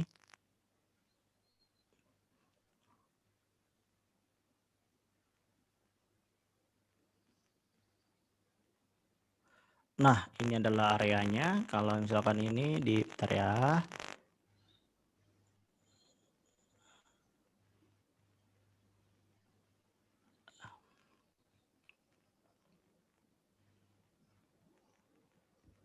Nah, ini adalah area dari Inco, yaitu adalah untuk daerah area support itu adalah di yang namanya 4470 sampai 4310 itu. Jadi support satunya 4470, support 2 di 4370, support 3 di 4310. Artinya kalau dia break akan menuju ke kesana dan kesana gitu. Sedangkan kalau dia berhasil naik, resistennya itu resisten pertama di 4.800, resisten kedua di 5.010, dan resisten ketiga di 5.170. Sekarang harganya 4.500. Nah, ini sebenarnya adalah titik kalau kita sebutnya kalau teknikal adalah buy on weakness nih. Ini buy on weakness karena berdempetan hampir mendekati 4470 ya, 4470. Tapi yang jadi pertanyaan, apakah akan break ke bawah lagi? Nah, dengan kita lihat volumenya udah mulai mengecil dan ininya udah ini, maka ini akan masuk ke fase sideways. Jadi akan bermain di area 4470 dan 4800 untuk beberapa waktu untuk dari Inco itu sendiri gitu. Itu salah satu contoh bagaimana kita menggunakan prinsip tadi, menggunakan volume price dan menggunakan trend serta indikator support dan resisten gitu. Gitu Mas. Oke, ada pertanyaan tentang arah IHSG mungkin dalam minggu depan kira-kira gimana arah IHSG? Oh, RSG composite. Apakah ada pengaruh dari makroekonomi global seperti itu? Bentar, kita tulis composite. Nah, ini. Oke, IHSG bisa dilihat sini. Nggak kelihatan ya. Di zoom lagi. Nah. Sebenarnya polanya itu lagi pola sideways ya. Jadi kalau digambar kayak gini, ini pola dari apa namanya? Dari IHSG.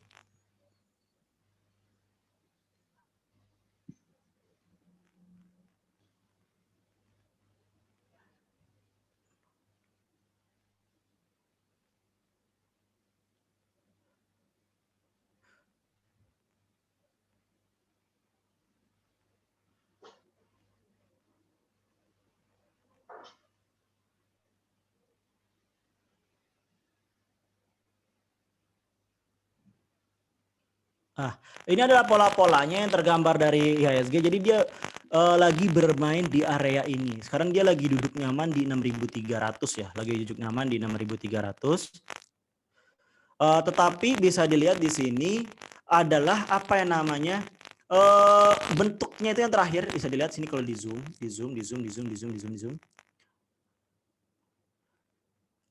Itu adalah bentuk hammer ya, bentuk hammer. Nah, bentuk hammer kalau misalkan teman-teman tahu, bentuk hammer itu adalah pola dari pola reversal. Pola reversal atau pembalikan arah gitu.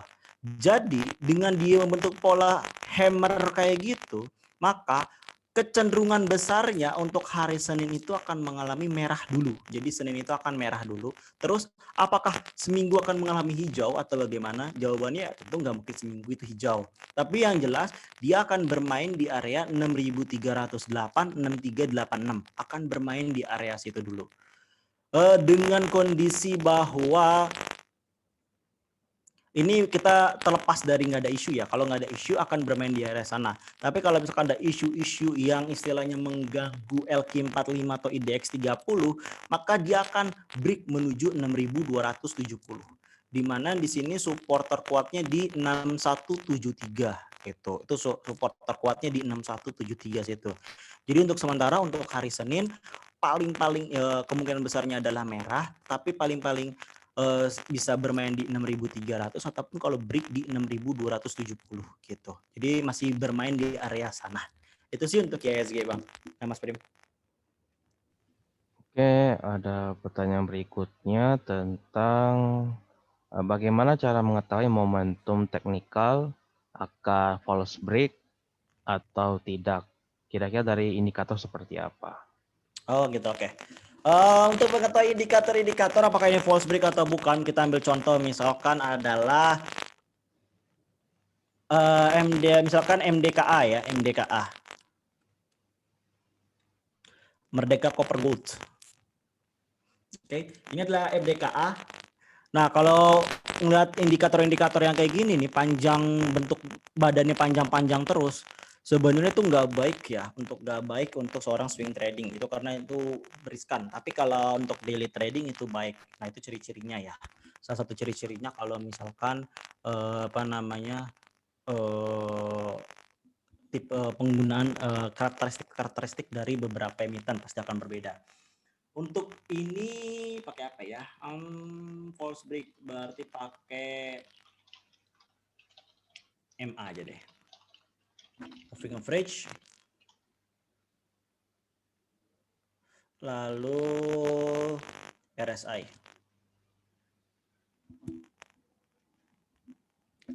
Oke, ini terus ini kita ubah. Misalkan 20.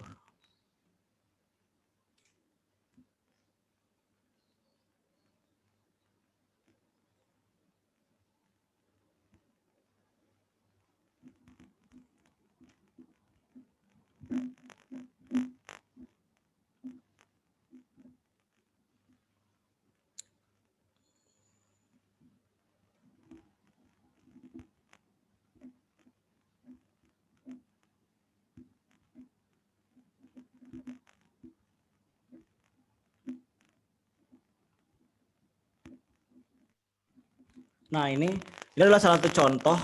Ada satu contoh, ada yang false break nggak ya? Ada yang false break nggak? False break.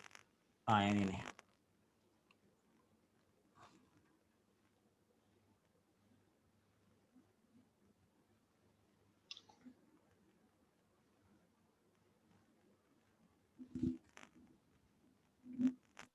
Ini bisa kelihatan, ini bisa kelihatan. Nah, ini adalah salah satu contoh dari false breakdown ya, false break. Kalau misalkan secara prinsip, kalau kita ngelihat berdasarkan prinsip dari teknikal, kalau suatu candle memotong dari atas ke bawah, ini candle ya. Ini candle memotong dari atas, memotong MA, gitu, memotong garis MA. Itu artinya adalah break. Indikasi akan mengalami penurunan gitu. Dan ini adalah salah satu contoh dari contoh break nih, false break nih. Ini contoh false break. Kenapa? Lihat volumenya nggak mendukung untuk yang mengalami penurunan. Ingat, ini turun, berarti kemungkinan kedepannya adalah harusnya bullish. Nyatanya bullish gitu. Jadi kita ngeliat di volume, lihat psychology-nya juga mendukung gitu. Psychology-nya mendukung belum penuh. Contoh lainnya ini. Inilah false. Lihat dia ngebentuk gap di sini harusnya adalah strong downtrend. Setiap emiten yang membentuk gap itu akan mengalami penurunan, tapi kenyataannya memang turun. Tetap sampai ngebentuk ini, wah udah break dari MA20, trennya akan berubah downtrend nih gitu, dan RSI-nya mendukung nih kayak gitu. Tapi ternyata volumenya nggak mendukung, nggak tuh turunnya. Volume untuk makin break ke bawah nggak, setelah itu hijau. Nah, inilah salah satu contoh dari yang namanya false breakdown karena tidak cukup tuh emitennya, tidak cukup volumenya untuk naik gitu. Contoh untuk false breakout di sini ada nggak false breakout? Nah, ini adalah satu contoh dari false breakout ya. Kenapa? Atau ini deh, atau ini aja deh. Ini adalah false breakout. Kenapa? Karena lihat, ini adalah bentuk candlenya, lihat bentuknya adalah kayak plus, itu adalah doji. Itu adalah doji, nah yang ini doji. Lihat volumenya. Volumenya mendukung nggak? Kecil banget volumenya. Volumenya kecil banget, artinya harusnya trennya itu kenaikannya pelan. Terus dia break karena tidak mendukung volumenya, turun. Kalau kita melihat false breakout apa enggak, memang hanya melihat dari bentuk candle. Dari sini harusnya menaik. Tapi karena false, dia ditipu. Nah, lihat. Hijau, merah lagi. Turun lagi. Nah, karena dia belum saatnya untuk break mengalami uptrend terus. Jadi dia turun lagi, sebelum naik lagi dan turun lagi. Jadi ini juga salah satu titik false nih, titik false karena volumenya nggak mendukung untuk dia naik. Jadi untuk konfirmasi apakah breakout atau breakdown, itu konfirmasi yang pertama adalah kita bisa melihat dari volume, dikonfirmasi dengan psychology market, dan yang kedua kita bisa melihat breakout atau breakdownnya false atau apa enggak adalah dengan konfirmasi. Konfirmasi apa? Lihat, ini konfirmasi 1, 2, apakah kena tren lagi? Ternyata enggak, turun. Jadi konfirmasi itu minimal 2 candle.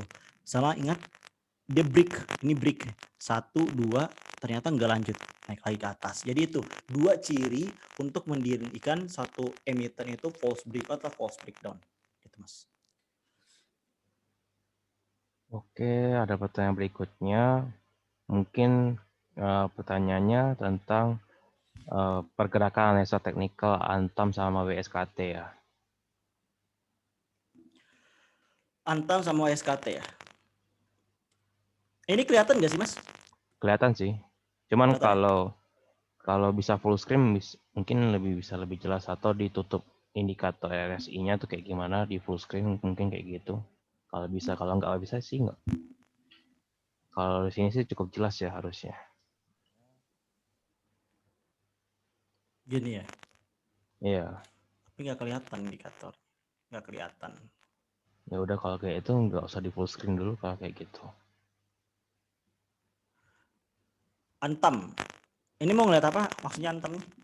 Kira-kira kedepannya pergerakannya kayak gimana?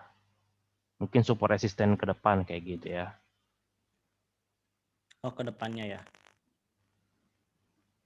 Oke, untuk Antam bisa dilihat di sini Antam. Antam lagi kalau kita ngeliat di fase market ya, fase market akumulasi, partisipasi, distribusi, decline. Ini decline lagi, akumulasi lagi, partisipasi, distribusi.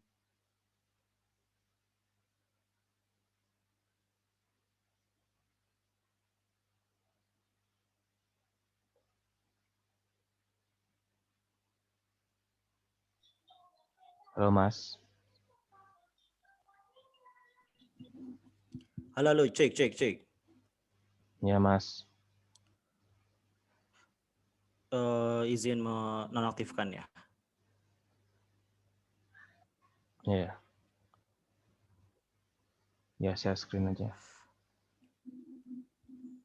Oke. Nah, ini bisa dilihat Antam.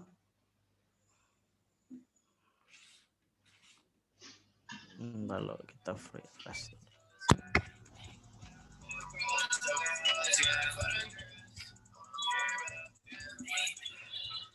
Bisa dilihat di sini ini adalah emiten Antam. Antam, lihat di sini ada bentuk gap nih, ini bentuk gap. Bentuk gap artinya harusnya strong downtrend. Ternyata suara siapa itu? Oke. Oke, kita gambar secara ini aja ya, secara konvensional sesuai yang udah kita ajari. Kita lihat dari trennya dulu. Kita lihat trennya seperti apa.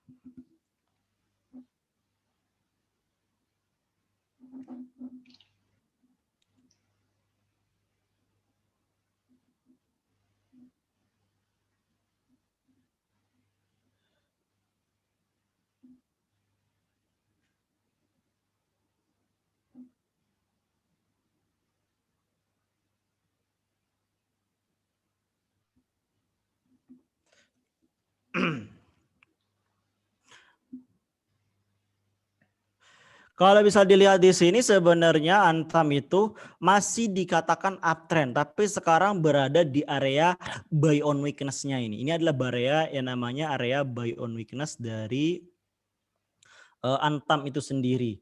Nah, pertanyaannya kuncinya itu sekarang di sini. Apakah Antam akan break ke bawah, apakah dia akan mantul ke atas? Itu yang menjadi konfirmasi penunggu. Jadi sebaiknya kalau bagi yang belum punya emiten, menunggu adalah pilihan paling bijak ya. Menunggu adalah pilihan paling bijak untuk bapak-bapak atau teman-teman semua kayak gitu. Berbeda halnya kalau yang udah punya emiten nih. Yang udah punya emiten ini harus masuk ke watchlist nih, harus sudah siap-siap masuk ke watchlist. Be careful banget kayak gitu. Karena bisa jadi kalau dia sampai break, wah itu tanda buruk kayak gitu kalau dia break apa namanya ke bawah. Bisa lihat sini sekarang ada di daerah apa namanya di daerah krusial nih, harganya 2250 di mana supportnya itu di 2190 untuk Antam. Kalau dia menuju ke bawah, artinya sampai ke 2140 atau bahkan 1980, gak usah pikir panjang lagi, silakan cut loss kayak gitu. Tapi kalau dia mantul 1 2 konfirmasi 3 candle, berarti dalam 3 hari ini kita lihat kalau dia mantul artinya inilah titik buy on weakness-nya, sell on strength. Apalagi kalau dia tembus dari 2360. Kuncinya harus tembus dari 2360 untuk mendapatkan titik aman kalau dia masih mengalami tren naik gitu. Itu untuk dari Antam. Siapa lagi waskita Mas ya? Ya, USKT.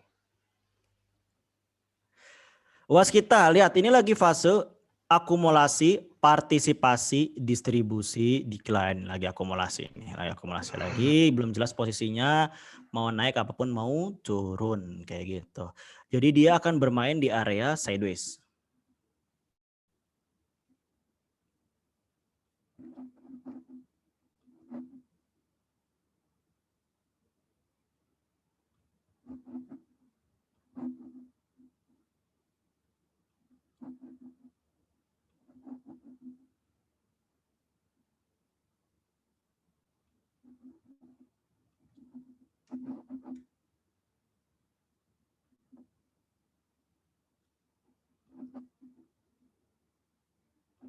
Nah, ini adalah area bermain dari emiten waskita. Sekarang berada di 1425, harganya itu bisa ke 1395 atau ke 1495 gitu. Bisa dia akan bermain di area sana kurang lebih ada 100 perak ya.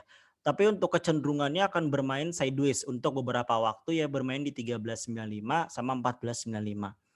Untuk break ke atas apakah mungkin? Untuk saat ini belum karena volumenya, lihat volumenya nggak mendukung untuk itu. Artinya dia akan berada di 1495 gitu. 1555 dan 1625 adalah target profit bisa jadi. Terus untuk titiknya ini ada 13.5, 13.70, 13.25. Artinya kalau dia sampai break ke 13.70 bahkan 13.25, ini artinya akan berubah tren menjadi tren turun.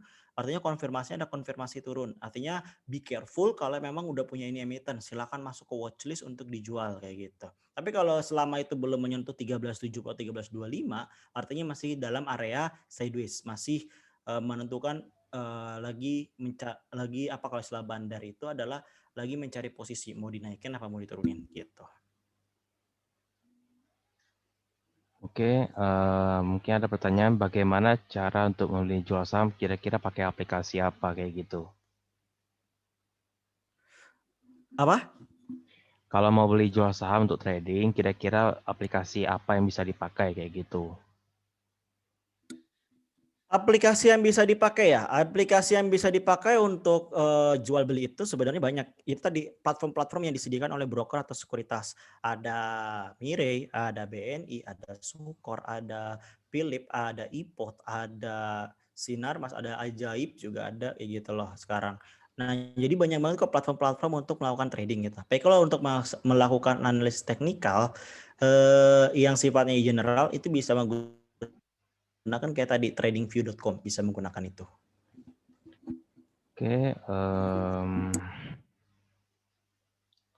ketika live trading terjadi breakdown, apakah harus segera cut loss atau ditunggu hingga dekat closing market ya. Terima kasih. Ini balik lagi dia tipikal sebagai daily trading. Sebagai daily trading apa bukan kayak gitu loh. Karena itu menjadi faktor kunci juga. Kalau sebagai daily trading bisa menggunakan closing market, tapi kalau bukan daily trading ya jangan lihat tadi. Berarti harus disesuaikan dengan trading plan-nya gitu, menarik garis support dan resisten. Itu sih.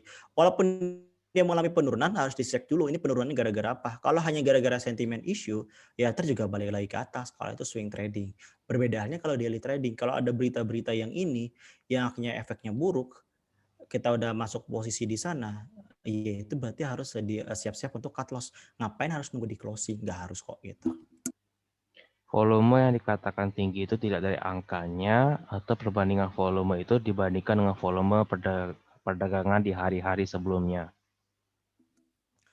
Volume tinggi atau enggak itu dibandingkan dengan di kanan kirinya tadi. Yang di kanan kiri pada di emiten yang sama tersebut. Kan tadi ngeliat tuh ada yang rata-ratanya sejajar gitu, rata-rata sejajar. Ternyata ada yang tinggi sendiri. Nah itu maksud volume tinggi itu. Ada yang naik tinggi sendiri. Itu kelihatan kok. Bukan berdasarkan rata-rata perdagangan, bukan. Jadi dilihat dari volume-volume sebelum-sebelumnya berarti ya, historisnya ya. Iya historisnya, lihat dari sebelum-sebelumnya tuh rata-rata di emiten tersebut volumenya segimana sih? Oh itu berarti standarnya gitu. Mungkin ini ada 2 pertanyaan terakhir penutup, analisa Harum dan BNI. Sama bagaimana trading saat menjelang ke bagi dividen saham. Trading untuk bagi dividen itu salah satu yang mungkin salah satu titik yang anomali karena itu adalah bandarmologi yang berperan di sana ya. Itu adalah bandarmologi yang berperan di sana. Jadi di sana sendiri strateginya masuk itu adalah setelah bagi dividen, keluarnya itu pada saat mau cumdet. Itu strategi seorang dividen hunter ya. Ataupun seminggu, sebulan 2 bulan sebelum dividen. Tapi pertanyaannya kapan orang tersebut tahu kapan waktu cumdet? Kan itu yang jadi pertanyaan. Artinya disinilah jeli-jelinya kita sebagai dividen hunter. Itu salah satu strateginya. Kalau analis teknikalnya ya tadi belinya setelah dividen, jualnya pada saat mau cumdet atau mau setelah pengumuman bagi dividen, artinya mau penutupan cumdet gitu. Cumdet itu adalah apa ya? Cumdet itu adalah data terakhir yang orang yang berhak menerima dividen gitu.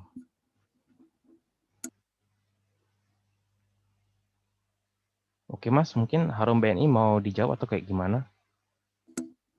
Oh Harum BNI ya. Oke, bentar ya.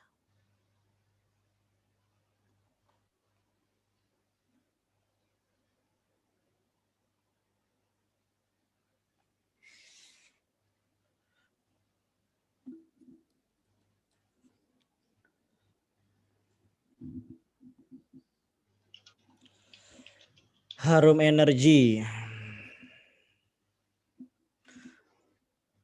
Sekarang masih sama masuk ke fase konsolidasi ya, masih masuk fase sideways dari Harum itu sendiri ya.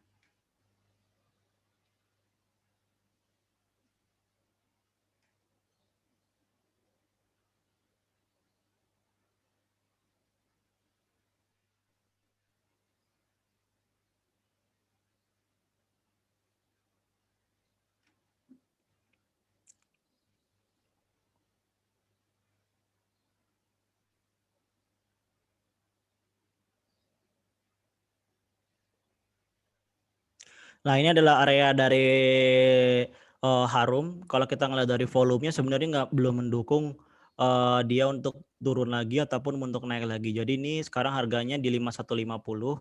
Dengan asumsi dia kayak gini, bakal hari Senin Harum akan hijau. Tapi dia akan mantul setelah menyentuh 5375 kayak gitu. Apakah bisa break lebih dari 5375 menuju 5500 bahkan 5625? Jawabannya belum karena volumenya belum mendukung.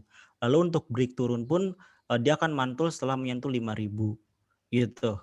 Dan menuju 4870 di mana bisa ke 4575. Tapi karena volumenya belum mendukung, maka dia akan bermain di area tadi 5000 5375. Tapi untuk besok potensi besarnya itu adalah hijau, kecenderungannya itu hijau gitu. Itu untuk Harum.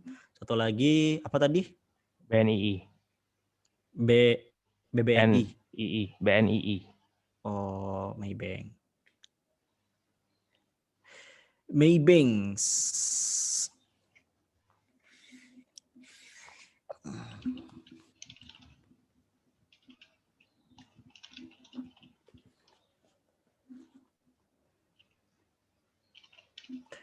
Oke, BNII kita lihat.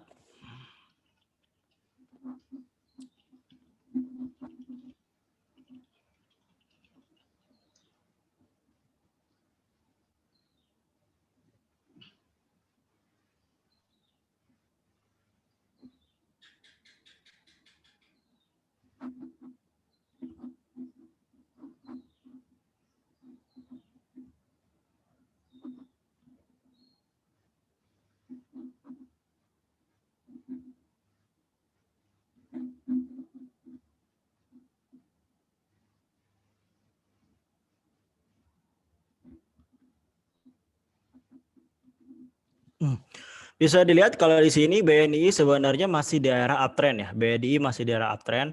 Sekarang menuju ke yang terdekatnya di sini nih. Dan yang terdekatnya di sini kayak gitu.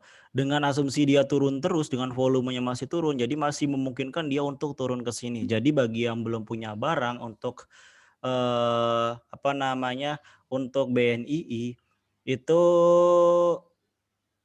jangan dulu masuk. Sedangkan kalau yang udah punya barang, kita tunggu sampai konfirmasi dia menyentuh ini nih.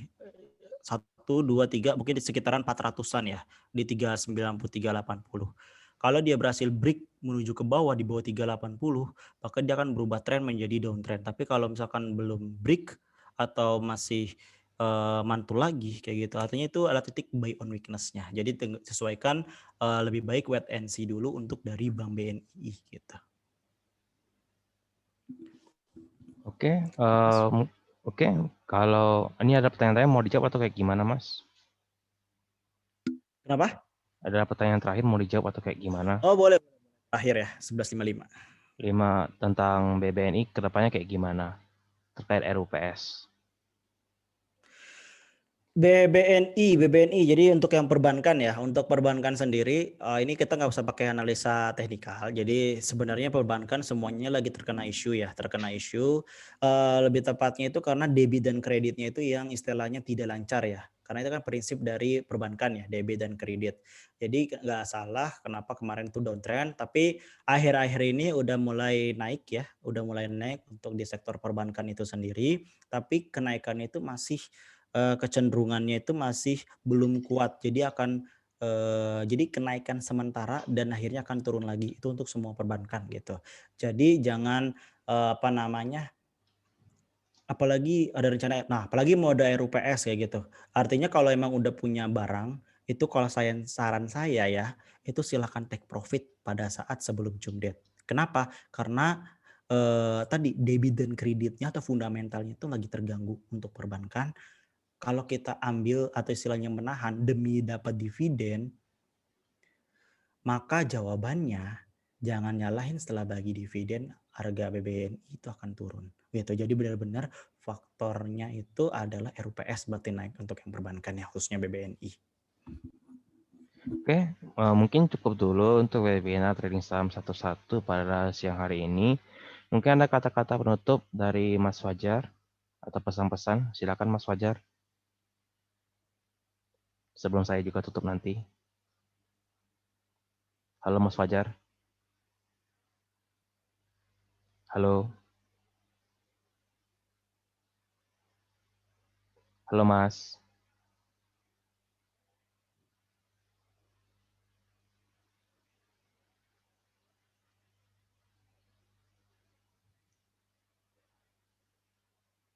Mungkin ada gangguan teknis, jadi mungkin saya saja yang menutupnya. Jadi terima kasih bagi Bapak dan Ibu yang sudah ikut webinar trading saham satu-satu pada siang hari ini. Lebih dan kurang kami mohon maaf atas gangguan teknis yang ada terjadi selama webinar pada siang hari ini. Dan bagi Bapak dan Ibu sekalian yang tertarik tentang webinar swing trading, infonya sudah saya letakkan di dalam kolom chat, itu di live Zoom ataupun di kolom chat di live chat di dalam ataupun video description di dalam live streaming YouTube ataupun di kolom chat live chat di streaming YouTube. Demikian semoga bermanfaat. Sampai ketemu di kesempatan berikutnya. Sampai jumpa. Terima kasih.